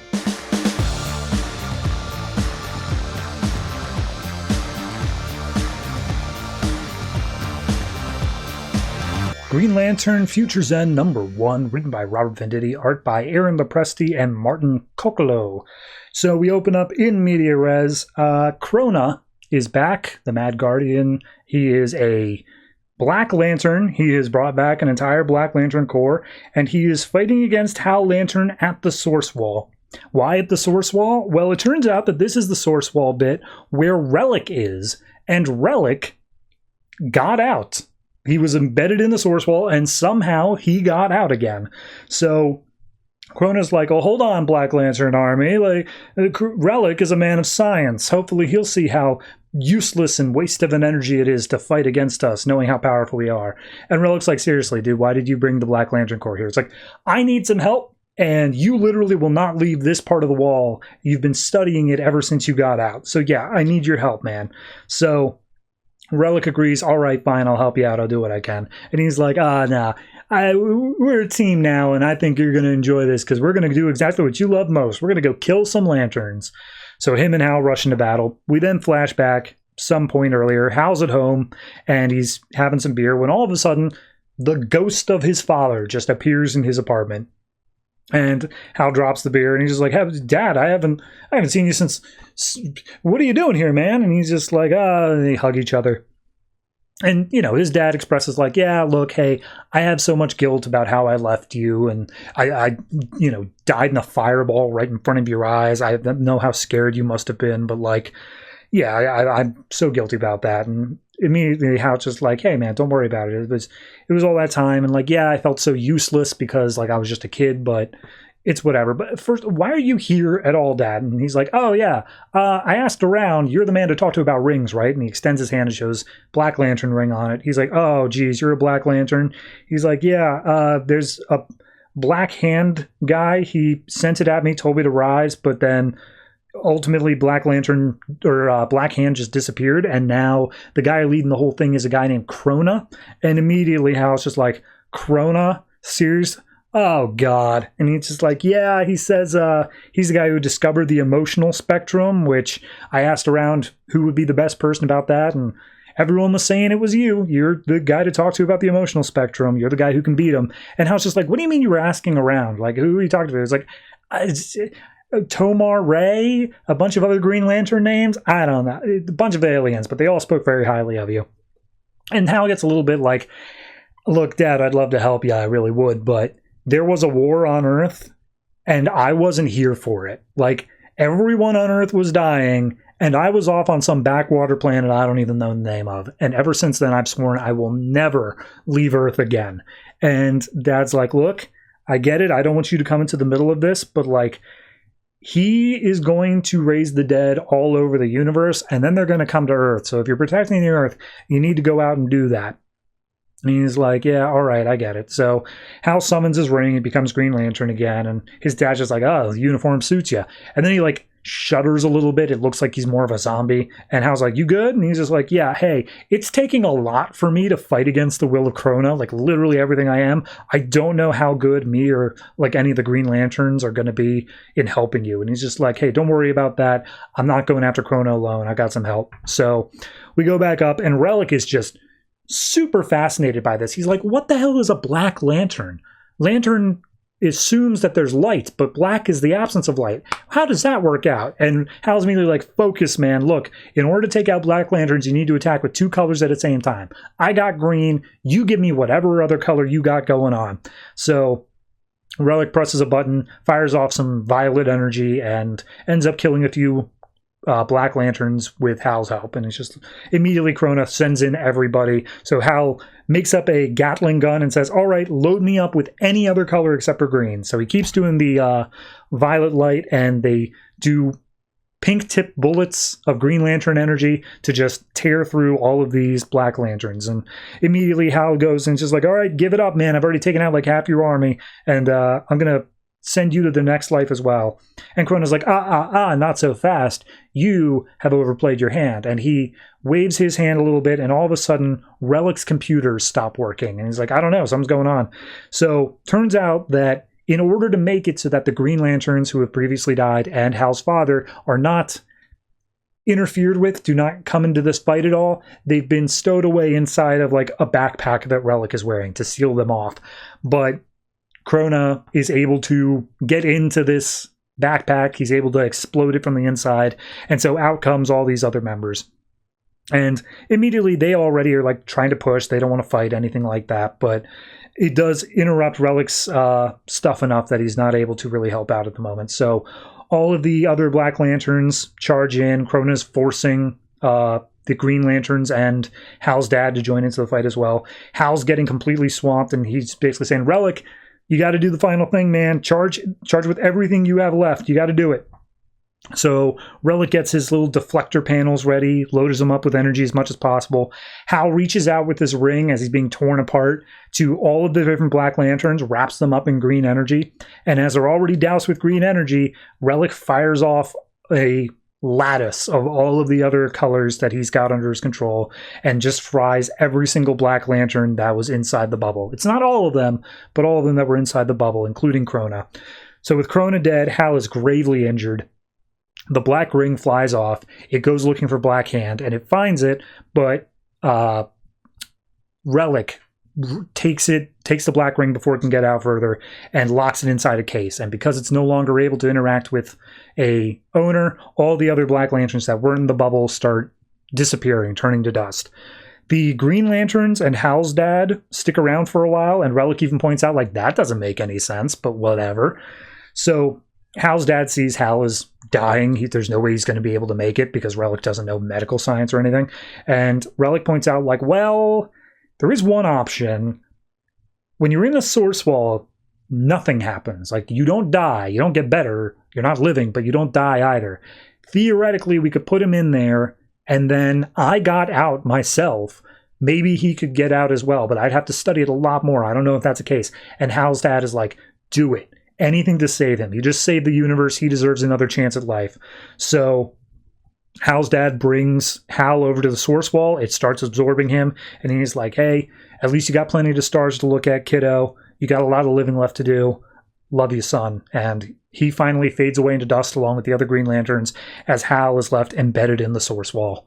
So, downer ending, but ultimately still a decent story there. I do think it is a little bit of the downside that, you know, the Black Lantern Corps is just so easily taken care of here, and it comes with the side effect of they only have one issue to tell the story. I get it. It does just make it a little bit like less of a threat.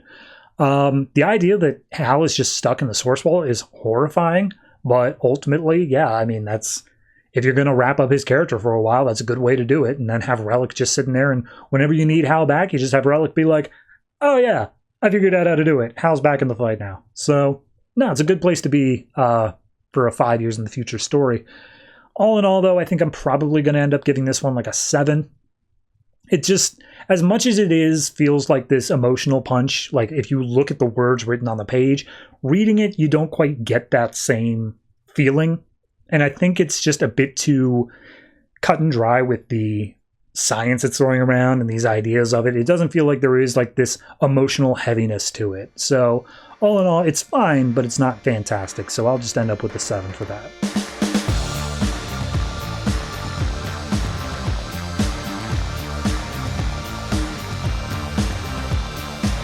Aquaman Future's End #1, written by Dan Jurgens, art by Alvaro Martinez. So we open up in Antarctica. Vulko and a bunch of other Atlanteans have this thing called the Shield of Life. And it's apparently some legend that Vulko believes in. And he's like, oh, we will be able to save Atlantis with this. And so they launch a missile into a wall. And then it took them years to find this, but they're finally ready. And now they just have to hope. So we cut back up to a island called Atlantis Island, which is a future Atlantean outpost, and we meet up with Aaron and Sky from the others. And we basically just get the backstory of, during the war with Earth 2, Atlantis helped. In doing so, the oceans turned toxic for some reason, and so Atlantis is struggling, but the surface world is not helping. So they want to set up this outpost on an island in order to make things more public, more visible to the surface dwellers, so that they might be able to get more help. And that's basically everything. So a bunch of Atlanteans come out of the water. They start attacking Aaron and Sky. And they're just like, oh, you surface dwellers are nothing but a pain in our ass, making things worse for us. And it's like, we are literally trying to help you with this island, bro. And it's just like, that's what they all say. And that's when Aquaman shows up, starts attacking the Atlanteans, saying like, hey, don't be a fool. I know you guys are pissed off with everything going on down in Atlantis, but like, seriously, this is for the betterment. And he's just like, you guys, you dragged us into this war. Atlantis could have easily stayed out of it. And he's like, no, you couldn't have. It was a war for the entire Earth. Stop being stupid. So at that point, he flips a bunch of them around. Sky manages to hold her own against one of them as well. And eventually they just let them go. They just let them swim off into the ocean. And he's just like, look, there's disease, there's famine, there's a bunch of crazy stuff going on down in Atlantis. They're just annoyed. They're just upset. And also the place of Zebel was just entirely wiped out. So we see that he's basically going around here trying to get everything set up. He is actually living here at the current moment. And he just wants to be able to bring the Atlantean people to the surface to be able to get actual help for them, be able to get them what they need from the surface world. So back down with Vulko. Nothing's been happening for a while with the Shield of Life, but it is glowing. And just like, yeah, okay. So the whole thing that we figured out here is that Arthur fought the dead king, melted him and his scepter, but the Shield of Life should be able to bring them back. And they're like, all right, well, nothing's happening. And then all of a sudden there's a big explosion, and from the wall comes the dead king saying, why have you revived me? So back with Aquaman's house, he walks in, and they're looking at the news, or he's looking at the news when out of the shower steps his love, his one and only, saying like, oh, the war has made people cautious. Is there anything I can do to help? And he says, nope, just give me a kiss, Yawara. So Mara's gone, and now he's hooking up with Yawara. And at that point, Joshua Cole comes in. He's head of security or whatnot. And Aquaman just chews him out, basically saying like, hey man, why are these attacks still happening? Like, that was your own grandson got involved here. You need to like stop this. And he's like, bro, I would love to be able to stop this, but ultimately, like, this is like Mara's job. She's the one who's currently in charge of Atlantis. And if she's allowing these people to come up here and do this, like, that's something that I can't really get involved in. So Aquaman's like, okay, yeah, if she's allowing this, I need to go down, have a talk with her. So I'll go do that. And so he dives off, goes down to Atlantis. Meanwhile, Saye is now fully adopted into her like future sight thing, and she's like, oh, you're safe. And Cole's just like, yeah, what, from the attackers? Yeah, no, we got rid of them, no problem. Just like, not what I was talking about, but don't worry about it. And Cole's just like, oh god, you had a vision where I'm like brutally injured or like killed or something, didn't you? So we then go to a Zebelian refugee camp where Mara's one of her advisors, her closest friends, has died due to the toxicity in the water. She's super upset about it and saying how the Atlanteans are taking away the Zebellians' rations, and so they aren't even able to feed her own people that well. And she's like, yeah, the land dwellers are doing nothing to help us. Like, it's a total pain in the ass. We should be going up there and like taking what we need. And they say like, yeah, and Aquaman's just like going up there trying to appease them. So as Aquaman gets into the Atlantis, he sees like it's still in ruins from the war. Everything's a wreck. And someone calls him out on it, saying like, oh, hey, mighty king, you come back. Are you actually going to do anything this time? He's like, I'm doing tons of stuff up there, and I would love for you to join us once we get all of it settled. Just being like, bro, it's been years since the war, and look at Atlantis. It is still a wreck. Like, we should be fixing ourselves right now, not begging for the surface world to help us. And he's just like, okay, but we can't do that. We don't have the resources right now. I want us to be visible and real up there. You got to understand that. And she just keeps on like saying like, oh, no, there's science nearly killed us. Like, we shouldn't trust the land dwellers at all. And that's when Mara comes up and just like, hey, Arthur, they're right. We don't trust you anymore. This is, we're not going to worry about the surface world thing anymore. We're going to do our own stuff. So he starts getting attacked by guards, and Aquaman's like, no, god damn, we are so close to this. Please do not do this right now. And she's like, no, you go up there, you get to live in your own little fantasy world of how this works. You don't get to stay down here and see how all of these people are dying right before your eyes. Like, that is what I've been having to do. And Aquaman's like, don't make this about like what happened between you and me and how I'm with Yawara now. And she's like, this isn't about that at all. It's a little bit about that, but it isn't about that at all. Like, this is all about the fact that you aren't doing your job as king down here.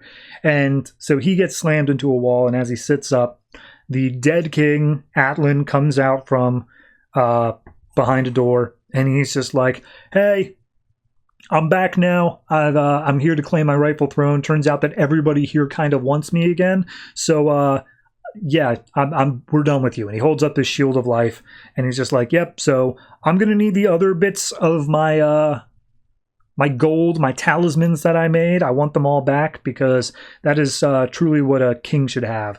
And so he knocks Aquaman around a little bit, and he's like, look, I'm going to force the surface world to do what I want them to do, or else I'm going to sink them all, just as I did Atlantis. So they're either going to play ball, or they're going to bow to us, or they're going to die. And we see him sit in the throne next to Mara and claim Atlantis as his. And it says, to be continued in Aquaman and the Others, Futures End #1. So, yeah, no, I mean, it's kind of its own little sectioned off area. Everyone else in Futures End is kind of talking about, the war and Earth 2 and all this, but this is more of its own independent thing of Atlantis versus the surface world, which, it's always been that. But I appreciate it in that it makes it feel a little bit more understandable as to how we got here. Of course, there's a bunch of stuff that happened in the in-between. If the dead king got melted and the scepter was burnt down into ore as well. So, stuff did happen in the middle. And of course, friggin' Aquaman's no longer with Mara. That's a whole thing. And I'd love to know what happened there, which I'm sure we won't get that much details on. But all in all, I think it is it's an interesting possible future. And, I'm not that opposed to it. I think it's an interesting setup to it. So I'm going to say this one is I'll give it a 6.5. It's not quite at that 7 realm for me. I think it might be able to pay off that way, but it kind of just felt like this was all set up, and the next part's going to be like the actual payoff to it. So 6.5 for this.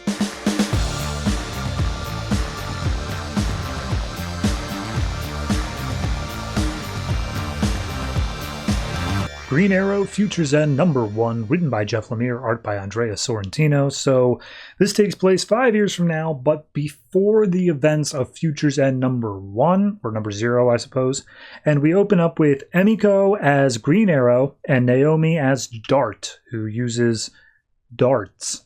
And we see that they are beating up the Cult of Vertigo, which is just Count Vertigo's followers, I guess. Each has a little bit of Vertigo powers. And they're yelling out saying, oh, it's not even the real Green Arrow, it's just a sidekick. And it's like, oh, you're going to regret that one, buddy. So they immediately start getting their asses handed to them. And Emiko's just calling him out, just being like, you guys, Count Vertigo's not even a problem, like, on his own. You guys don't even have his full powers. You guys think you're going to be able to take us down? No way. So they manage to take care of the whole cult. And then Emiko and Naomi running over rooftops to get back to the Arrow Cave when they find that it's already been opened up and it's surrounded by blood. So Emiko dives down in, sees there's somebody inside, and she says, hey, show yourself. And it turns out it's Oliver, who is heavily wounded, but ultimately is okay enough. So Naomi comes down and she's like, hey, man, we haven't seen you for weeks. What's going on, man? And he's like, hey, look, I don't have a lot of time. I just need to be here to tell you guys what's going on. There is something I need to do. It will put you both in incredible danger if I tell you what it is. I need you to not follow me. I need you to not ask questions. But, like, ultimately, Emiko, I want you to understand, you are the Green Arrow now. You need to protect this city, okay? That's what's going on. And Naomi's like, hey, man, you're making a lot of, like, final statements here. Are you going to be good? And Green Arrow's like, look, I've stumbled on something. It's big. It's impossibly huge, and I don't know how it's going to go. And he reaches into his bag and pulls out a little green pyramid, and he says, look, I need you guys to get this to Lois Lane if I don't come back, if things go bad, okay? And Naomi's like, Lois Lane, but it's been years ever since you and her. And he's like, yeah, I know. We've got backstory. Regardless, I need you to get this to her, okay? I need you to promise me that you're not going to follow me. And we then cut over to Prague, where Arrow's making his way to a cathedral. And inside, as he walks in, is Shadow, who immediately is just shooting him with arrows. And apparently he was told to never show his face here again. And she's like, oh, well, when did I ever do what I was told? And as he tries to fight against briefly, she's like, oh, you're slow and you're wounded. You're not going to be able to fight me like this. And he's like, no, I'm not. And then all of a sudden, an arrow comes in and breaks her bow in half. And Oliver's like, but she will. And we see that Emiko, of course, didn't listen, followed Oliver here to it, which he knew that she would, and she knew that he knew that she would. So we just had to make sure Naomi didn't follow because she's still a bit too green for all this. So Shadow's like, daughter, how dare you come here? You turned your back on me and the outsiders. And Emiko's like, oh, but mother, you turned your back on family and for the outsiders' sake. And Oliver's just like, ladies, look, really not the time or place for this. We got some bigger stuff, okay? And that's when the rest of the heads of the clans come out, all the outsiders. They emerge. We see Katana's in charge of the Sword Clan, but more or less it's everybody else we've been familiar with. And as he's there, Oliver's like, all right, look, I'm ready to join you guys. I'm ready to be a part of the outsiders. And he goes like, I'm sorry, what? Are you serious? And he's like, yep, absolutely. But here's the thing. You guys, as the outsiders, have been taking care of like corrupt governments and like big secret organizations. You've been making sure that nobody gets too much power. But right now, based off the war with Earth 2 and all that, we thought that all the heroes from Earth 2 were killed when they came over. But in actuality, they were gathered up, they were put on an island, and they are being experimented on by Cadmus. If they are allowed to continue to do that, they will become the world's #1 superpower, and there will be nothing that any of us could do to stop them, even with the outsiders. I want to go in and take them down using you guys with the outsiders. If you agree to that, I will join the outsiders, but you're never allowed to contact Emiko ever again. She is out for good. Got it? And immediately Emiko's just like, oh, you can't join them. And Oliver's like, look, my time as hero is over. It's time for me to do something bigger with it. I got to do this. So Katana hears this. She's like, hey, look, regardless of whatever deals you want to make, I'm in. Like, this sounds exactly right up our alley. And Butcher, head of the Axe Clan, joins in. Fisch joins in as well. Shadow's even like, yeah, no, totally, I'm up for it. So when do we leave? And he's like, well, we're not going directly to Cadmus Island. We're going back to the island where I became Green Arrow, and we're going to stage our set up there. We're going to get everything prepared there. Except for you, Magus, head of the Mask Clan. And he's like, what? Come on. Mask Clan is a very serious thing. We go where the outsiders go. And he's like, no, I got something else I need you to do. So we see Oliver goes on TV, and he's basically going out. He's back in Seattle. He's like, hey, I've been traveling the world for a while. I came out as Green Arrow. Everyone knows who I am. I've been setting up all these like cheap health places around the world in order to get people like able to be healthy again. But now I'm working on information. I'm working on like free internet and all that for everyone around the world. And that's going to be the next step of power and all this other stuff. But he's came back to Seattle now to basically say, I'm still here. I'm still going back for Seattle, the Queen Foundation, and I'm not going anywhere. And we see as this TV thing's going on, he's in a building and he's hacking into some information when all of a sudden, giant explosion Deathstroke shows up. And he's like, you just had to go on TV, didn't you? And Deathstroke admits he's working for Cadmus. Green Arrow figures it out. And it turns out that Cadmus has already wanted to kill Green Arrow because of all of his stuff, but they haven't been able to find him. But now that he just went out in the open in front of cameras on TV, they were easily able to track him down. So Arrow attacks Deathstroke, doesn't do very well, tries to make his way to the door. He picks up, there was a little green pyramid that he gave before to Emiko. This is a green cube that he picks up, and as he makes his way out towards the door, Deathstroke's just like, dude, seriously? It's almost like you want to die. And he throws a knife at Oliver, pierces his chest, and he's like, oh yeah, was this all part of your plan? You've gotten slow, man, and as such, you're going to die. And so Deathstroke picks him up, puts him in chokehold, and then snaps his neck. And we see as Oliver's laying on the ground, broken neck, bleeding out, Oliver Queen says, God, Slade is so stupid. And we see that was actually Magus of the Masked Clan. He was just disguised as Oliver. He was happy to go in front of the cameras and go on TV. He loves doing that sort of thing. But he's an immortal, so he wasn't able to be killed, and Deathstroke didn't even notice. And they were managing to look through the cube. It was like some sort of, I don't know, camera surveillance, something like that. And he's like, yep, all right. So they all believe that Oliver Queen is dead, and therefore I'm going to be able to act with a lot more impunity here. So as they are on the island, Emiko is going to remain as the Green Arrow, and Oliver is going to go on and do his own thing to deal with Future's End. And it says, to be continued in Future's End 21, which came out the same week as this one. So yeah, Oliver is actually still alive. He's setting up on the island. They're going to attack Cadmus. I also love that this is the end of Lemire's and Sorrentino's arc. This is how it all comes to a head. It feels like a natural capper. I really do enjoy it. All in all, this was a fantastic issue of the series. I got to give this one at least an 8.5. It's setting.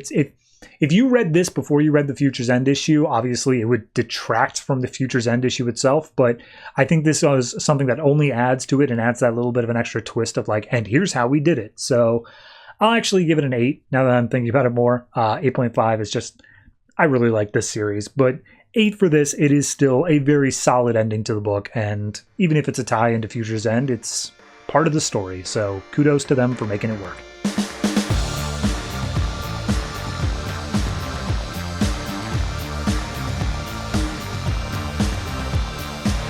The Phantom Stranger Future's End #1, written by Dan DiDio and J.M. DeMatteis, art by Phil Winslade. So, picks up 5 years from now, and the stranger is waiting at the end of a dock, and the long story short is he's waiting for a ferry that's taking him across the River of Time, and it turns out that Stranger has completed his task. He has done everything he needs to do, and he is now to be brought once again in front of the Council of Eternity to be judged on whether or not he has officially gotten his repentance or not. So he hops onto this ferry boat, and the ferryman holds out his hand and asks for payment, as ferrymen typically do, and Stranger presents the final of his silver coins, the 30 pieces of silver that he's had ever since he betrayed Jesus. He hands it over to the ferryman, and in doing so, his fedora and cloak and all that stuff disappears, and he goes back to looking like a normal human Judas Iscariot. And he's terrified of that for a moment, but he's like, okay, well, that's how it's going to be. That's how it's got to be. I'm basically powerless right now. And he asks the ferryman how long it's going to be to get to the Rock of Eternity. And all of a sudden, a giant doorway just appears, opens up. Stranger makes his way in, and it's like, all right, well, final hour of judgment, here we go. And he walks into the same exact throne room of the 7 thrones that he was previously judged in before. But remember, the Council of Eternity is gone. All of the members of it have been destroyed or dead or whatever. So a new council is going to be the one that judges him. And immediately he feels the presence of the first one as he walks in. Trigon, pretty much literally Satan, walks in and just sneers at Phantom Stranger. And it turns out they have a history. Trigon killed his 3 children because of a fight with Phantom Stranger. They were caught in the crossfire, but Trigon blamed Stranger for the death of his sons. So immediately, not that good. Second one walks in. It's Mr. E, who is, of course, a famous sorcerer we know over in the book Constantine. He has also been brought down by Phantom Stranger numerous times over the course of his travels, so that's already a problem. And Phantom Stranger's like, I'm not sure how I'm going to be able to win over these two. That seems like a bit of a thing. So we get the third and the fourth members. The third is Neron, Lord of Pain. The fourth is a man led on a chain by Neron. We don't know who he is, but he's begging out for help, saying, please, no, don't. But the moment that he's shoved onto a throne, we see that he transforms into Eclipso, who both Neron and Eclipso have been at the hands of Phantom Stranger as well in the meantime. And he's apparently tried to show them mercy in the time being, but they refused to clean up their acts, so Stranger did what had to be done. And Stranger's just like, okay, I think I see what's going on here. And I don't know why because God is the one who specifically chose these people. So God's got a twisted sense of humor here. In walks Sin Eater and Blight, both of which we know from the Phantom Stranger book directly. Sin Eater is the soul of Philip Stark, the man whose life he took over in more recent times. Blight is the coalescence of all of humanity's evil and darker impulses. Apparently, Stranger has not only fought them once each, but multiple times over the years, and each time he's just sent them back into the darkness. So that eats up 6 out of the 7 chairs, and he's just like, all right, well, clearly we've got a theme going on. Who's going to be in the last one? Etrigan? Satan himself? Like, what are we looking at? And then in walks Zoriel, who is Stranger's guardian angel. And apparently in the 5 years in between, Zoriel died about 2 years ago, but was brought back by Trigon, and Trigon has essentially brainwashed Zoriel into being his personal pet or whatever. So now all 7 of them have convened, and immediately Stranger's just like, hey man, Trigon, if this is on you, I swear to God, man, I'm going to do this. And he's just like, hey, God's the one who brought us all here. We were brought in because God believes that only true evil can judge evil. So we are here to see whether or not you are have fully, become good or whatnot. And Stranger's just like, look, I didn't get a fair treatment with the last one. I doubt I'm going to get a fair treatment with this one. He's just like, no. We take our charge very seriously here. And Stranger's just like, whatever, man. If I already know you guys have made up your mind. Sin Eater literally walked in and just said he was going to damn me. So, I'm out. And Trigon points out, no, you can't leave. The ferry's in the middle of the water and the ferryman is gone. You have to stay here until we pass judgment one way or the other. And he's just like, fine, whatever. Just do it quickly. I don't want any of this, bouncing around stuff. So Neron starts attacking Stranger, lifting him up, putting him in pain. And he's just like, oh, yeah, but we're not going to kill you yet. We're just going to mess with you a little bit. That's what's going to happen. And they say, yeah, we're going to keep this trial going on for as long as we need to, unless you strike a deal with us.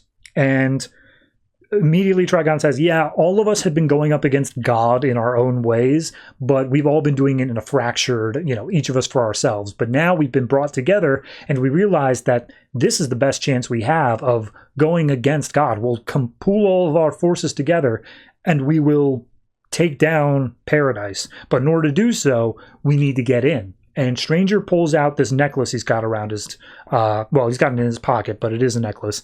And turns out that is the Amulet of Origins. And it is essentially a doorway into paradise. You can use it and you just get in. But it can only be used by whoever currently has it. And in order for them to give it away, it must be given away freely and with, purpose. You have to be willing to give it away. So as long as Stranger has it, if the other people take it, it's not going to work out. So Trigon's like, okay, well, are you going to hand it over? And he's like, no, of course I'm not going to turn it over. And so Trigon brings in Zoriel, and Zoriel starts doing the whole sob story. It's just like, Stranger, I know you better than anybody else. I've literally walked with you all these years. I know your pain. I know you've seen what God has put you through. If everything is part of God's plan, wouldn't your actions be part of the plan as well? Why would you be punished for something that was already part of the plan? It doesn't seem fair, does it? Give us the amulet. we'll take down God and we'll set up a better thing, something that will work better for you. And Stranger's just like, if you know me at all, you know that that's not going to work. And Zorio's just like, you're right. Yoink, steals away the amulet. And immediately Stranger's like, that's not going to work. You literally just said I need to freely give it away. And Zorio says, but you and I have imprinted onto each other. So therefore, the amulet's going to believe it's you just as much as it's me. And it goes back to Trigon, and Zorio's like, yep, we did it. Here it is. And then all of a sudden, the amulet starts glowing, turns into like a weird tornado thing. And out from the tornado comes the little Scottish Terrier, God. And just like, you friggin' idiots. Yeah, no, I brought you all together here, and I told you what to do, and if you had just done it, we wouldn't have had a problem here, but I figured you would have trouble holding back on yourselves, and you try to steal the amulet. So, yeah, we're going to have problems now. So all of them raise up, they're about to go and fight against God. God turns to Strangers, being like, hey man, you don't really have powers right now, you should step out. And he's like, oh, but I can help you. And he's like, nah, Stranger, step out. So, Stranger goes out, God gets a fire in his eyes, bares his teeth, and then as Stranger's making his way to the outside of the ferry, all of a sudden there's a giant explosion, and the ferry starts sinking into the river of time. And he's just like, well, this is it. I'm going to get pulled into the current, and then I'll be flung across eternity. That sucks. But it turns out the ferryman is actually still there, and the ferryman steps forward and says, oh, my love, why would I ever leave you? Pulls down his hood. Turns out it's not a he, it's a she. It's Elena, the wife of Philip Stark, who Stranger loved. And just like, oh, I swear, how'd you get here? And just like, oh, well, I came back from paradise, God brought me, and like, you need, I want to spend eternity with you, but you need to continue to be the Phantom Stranger for now. The world still needs you to be that kind-hearted person. She gives back the silver coin, allowing Stranger to get his old costume back, and he basically just spends 2 pages just being like, no, come with me, or let me come with you. Seriously, like, I really want this to work out here, and the ferry's sinking down, and we gotta go. And that's where God comes out, just being like, Stranger, listen to her. She's got to come with me. I'm taking her back to paradise. She's going to be fine. We'll be waiting for you, but like, you need to spend a bit more time on Earth, and now you are forgiven. You are fine. This is now just your mission because you are a good person, and you are choosing to do this for the betterment of mankind, all right? So go off, have fun with that. He gets another one of the amulets of origin given freely by Elena so that he can go back to heaven whenever he wants to.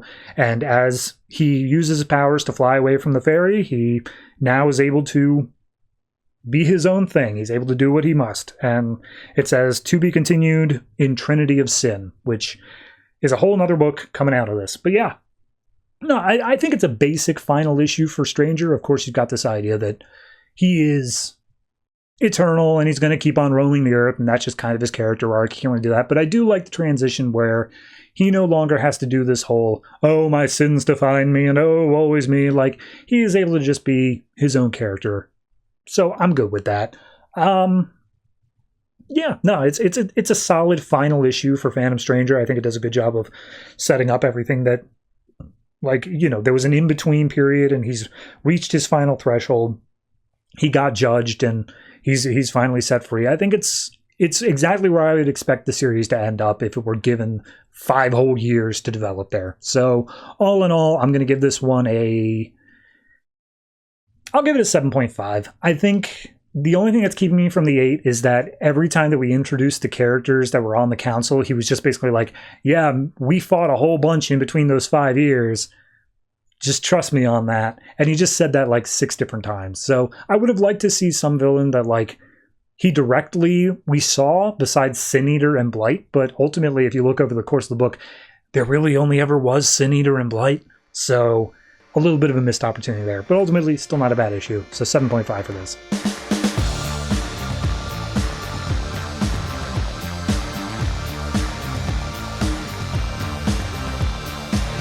Swamp Thing Future's End #1, written by Charles Soule, art by Jesus Saiz. So, a bunch of stuff to go over right even on the first page here. We got Swamp Thing. His arm is all decayed and like made of wood now instead of like leaves and buff and whatnot. We've got Alec Holland Swamp Thing speaking with orange text bubbles, but then we also have an unseen passenger who's speaking in blue text bubbles. I'll get to him in a minute. And then the narration text says that there are no longer 4 kingdoms as we thought there were. There are actually 6. The green, the red, the rot, which is called the black, the gray, the divided, and the metal. So immediately, a whole bunch of stuff going on. But Swamp Thing is like, okay, I gotta go. This is it. Hey, if you want me to leave you behind, I will. But like, even if this fails, I still have to do this. And he's like, no, I loved her too. We got to do it. So they head off.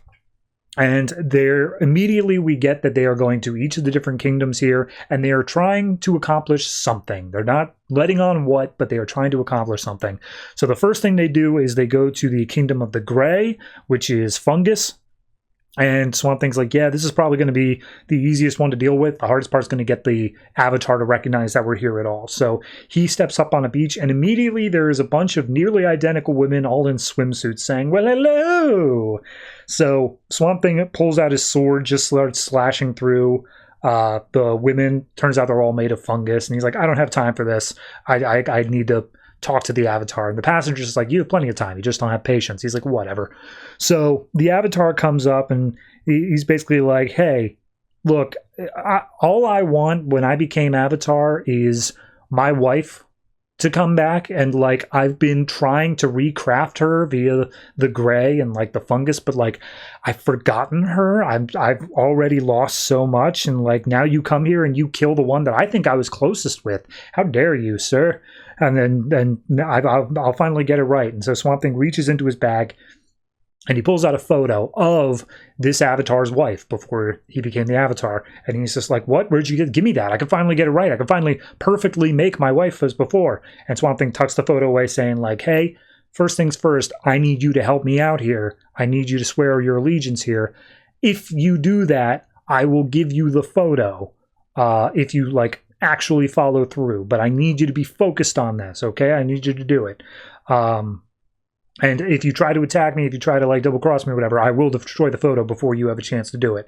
And the Gray's like, you're never going to be able to do it. You'll be destroyed if you try. And he's like, yeah, but I gotta try. So are you, if I die, you have no obligation to me, but like, are you good? Are you happy with that? And he's just like, yeah, totally. So at that point, Swamp Thing heads off. And the next one he goes to is the red, which is, of course, animal life. And he's like, okay, this one's going to be a bit tougher to deal with. And the passenger's like, all right, so what's your plan here? And Swamp Thing just goes up to the gates of the Red Kingdom, pounds on the door and goes, hey, get your ass out here. And he's just like, all right, well, that's an option.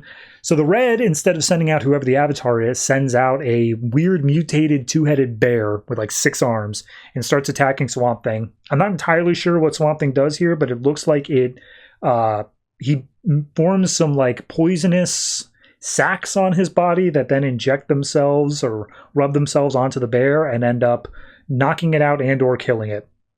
And he's like, all right, whatever, that'll work. So he picks up the bear and he just turns to the Red King and says like, all right, see you later, you idiot, and thanks for the bear.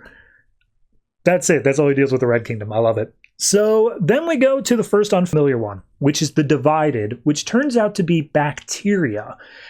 Everyone, like bacteria was one of the original kingdoms. It was literally everything for a while there, and they just dealt with their own thing, and then the other kingdoms came out of it, and then they forgot that the Divided existed. But then, eventually, mankind, the Red, came up with antibiotics, which then nearly wiped out the Divided, which then caused them to fight back, and therefore the Divided as a kingdom started becoming bigger and attacking the Red. So Swamp Thing, it is a like tiny kingdom, so he shrinks down into a much smaller form.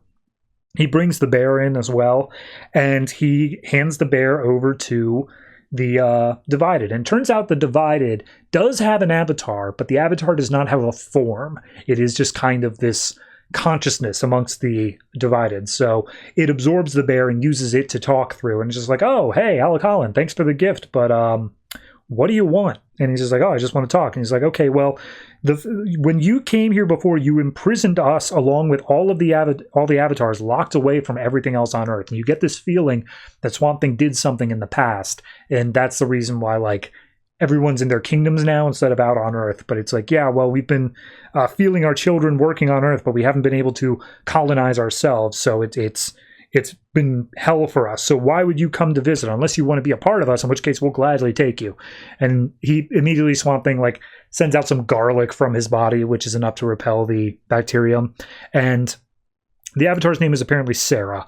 And he says, all right, you got to focus, Sarah. Remember, I told you a while ago that I would let you expand your kingdom? And it's like, yeah, that was clearly an empty promise. And he's like, not anymore. This is, the bear's a down payment. I want you to hold up your end of the deal and just promise that you won't just fight them. Like, you actually have to do your part. And he's just like, yeah, all right, I'll do it. But, like, what you're planning on doing here is going to destroy you. And, like, it's not going to work out for you, okay? You're just fuel for it. So Swamp Thing then goes over to the Kingdom of Metal, which is just basically a blank room with the Avatar just sitting at a work desk. It's like a mannequin-looking thing, and he's just working on some metal bits. And apparently the metal almost took over the world at one point, but it got repelled back, and now it's just kind of chilling out itself. So as soon as Swamp Thing walks in, he's like, yep, agreed. And Swamp Thing's like, I didn't even ask you anything yet. And the metal immediately just like, look, we know what your plan is. And explains what the whole plan is, that he wants the metal to be in charge of making sure that the Gray and the divided kingdoms don't overpower each other, that they are kept into a check, and the metal will be the third party that keeps that going, and that they will have the ability to do whatever they need to do as a fundamental process, or else the world itself will cease to exist. So yeah, he understands the thing, and he's setting up like this armor and stuff, and that's what you see on the front cover of this book is the Metal's avatar. And Swamp Thing goes to offer him an incentive for like helping out. He's like, no, I don't need your gift or whatever, but like, I just want you to know that we calculated your success rates, and ultimately they're like 11.25% or something like that. So good luck. So Swamp Thing then makes his way across the desert, and he's like, yeah, okay, well, the metal was quick to act. That kind of is unsettling considering how much power they have on their own right. But regardless, we don't have any other options here. We need to do that. So as they proceed through the desert, all of a sudden they are attacked by creatures of the rot. Swamp Thing just cuts them all down, and he's like, all right, this is it. This is what we all were working for. And he arrives at the Kingdom of the Rot's Head, which is headed off by Anton Arcane, who has been fused together with Abby Arcane, and she has left a silent partner that's just kind of left sitting there by his side. And Swamp Thing says, hey, last time I'll ask you, let her go. And Anton's like, last time I'll tell you, no, I will not do that. She's mine, and she will belong to me forever. And then we get what actually happened. And it turns out that during the war with Earth 2, something happened. Something that caused the Avatars to have to make a deal with nature itself. And particularly the Spectre was a big part of it. And it turns out that the deal that they came to, and Swamp Thing was the one that basically made this happen, was all of the Avatars would no longer roam the earth themselves. They would be locked away in their kingdoms, and they would be allowed to govern from afar, but they would no longer be able to personally interact with the planet. And part of the deal was Anton Arcane being brought back, and he was to claim Abby as his finally. So that was the deal that was made. That's why everything's so crap here. And he basically says, like, and now you come to my kingdom and you make demands. Like, the rules here are I can kill you now because you're in my kingdom without any repercussions. And I'm going to do that. And Swamp Thing says, oh, you won't because I've got this. And he pulls out a white lantern ring, which, of course, is just pure life. And Anton's just like, you freaking idiot. Yeah, no, I'm scared of the white ring. Clearly that's a problem. But, like, you can only wield it if it has chosen you. And you, as Swamp Thing, you were never chosen. You've never worn the white ring. And he's like, you're right, I haven't. But he has. And we find out that the passenger is the head of the previous Swamp Thing. The Swamp Thing that believed it was Alec Holland, but was actually just the swamp itself personified. The one that was temporarily made when Alec Holland didn't work out, pre-New 52. It was a white lantern during brightest day. It is able to wield the ring, and it is here. So immediately Anton Arcane's like, what? You want her? Take her. Fine, whatever. I don't need her. And Swamp Thing's like, no, you don't understand. I'm not here for her. I'm here to end the rot once and for all. And he's like, what? You can't do that. Like, it's a fundamental force of life. Death needs to be able to counteract it. And he's like, oh no, I'm not getting rid of death. I'm getting rid of rot. See, the fungus, the gray, and the divided, they will be able to take all of the responsibilities that the rot has, and they will make sure that everything continues going. And I'm having the metals stay in place to make sure that they are going to stay in check. We are now fully able to get rid of the rot as an entity, and that is very much what I intend to do. And Anton's like, if you do that, Abby's going to die as well. And he's like, well, maybe, but I don't think she's as dead as you think she is. And also, even if she is, I think she'd rather die than spend just one more day with you. So, yeah, I'm going to do this. So, Anton sends a bunch of rot soldiers over to attack Swamp Thing before he can do his thing. Abby finally breaks her silence. Her mouth was sewn shut. She tears it open, uses a sword to slash at Anton's arm that was fusing them together. She literally cuts off her own arm. And he's like, but why? And she's like, you know damn well why. And she stabs him through the chest. So Swamp Thing grabs hold of the previous Swamp Thing's head, which now has the White Lantern ring in it. He chucks it in like a grenade. The narration is basically saying, like, this was the Green Knight's final charge. The whole thing is very Arthurian, like, legend sort of stuff going on. And he's like, and there was a slim chance that this was ever going to work. But now, in the final moments, the hero sees that they did it anyway. And the White Lantern grenade goes off and it blows up Anton, and we see Swamp Thing possibly dead on the ground, but at the very least just lying there. And yeah, that's where it ends. Holy crap. Alright, so not only did we just introduce 2 more kingdoms, just for the hell of it, we also get this amazing, awesome story of how Swamp Thing finally conquers the rot, and this entire backstory of, like, what happened in the 5 years prior. I love it. And then if you look at it more in the vein of, like, okay, Future's End, we already know in 30 years from now, the machines are going to take over everything in this timeline. That already explains the metal is the one who's in charge of making sure that death is still happening. It's a perfectly constructed story. I cannot think of anything more. I was so hyped just reading through this. And, like, it almost has nothing to do with Future's End, but that's what makes it so perfect in the way that it's able to do whatever the hell it wants.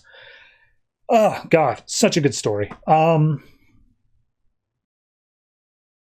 going to give it a 9.5.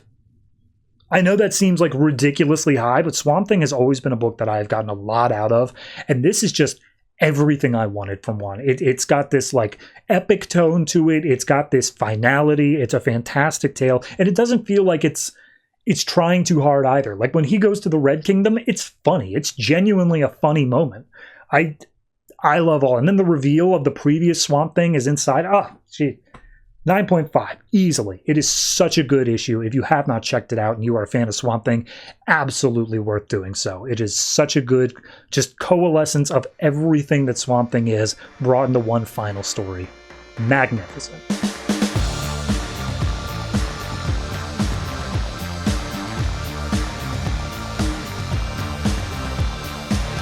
And that's it.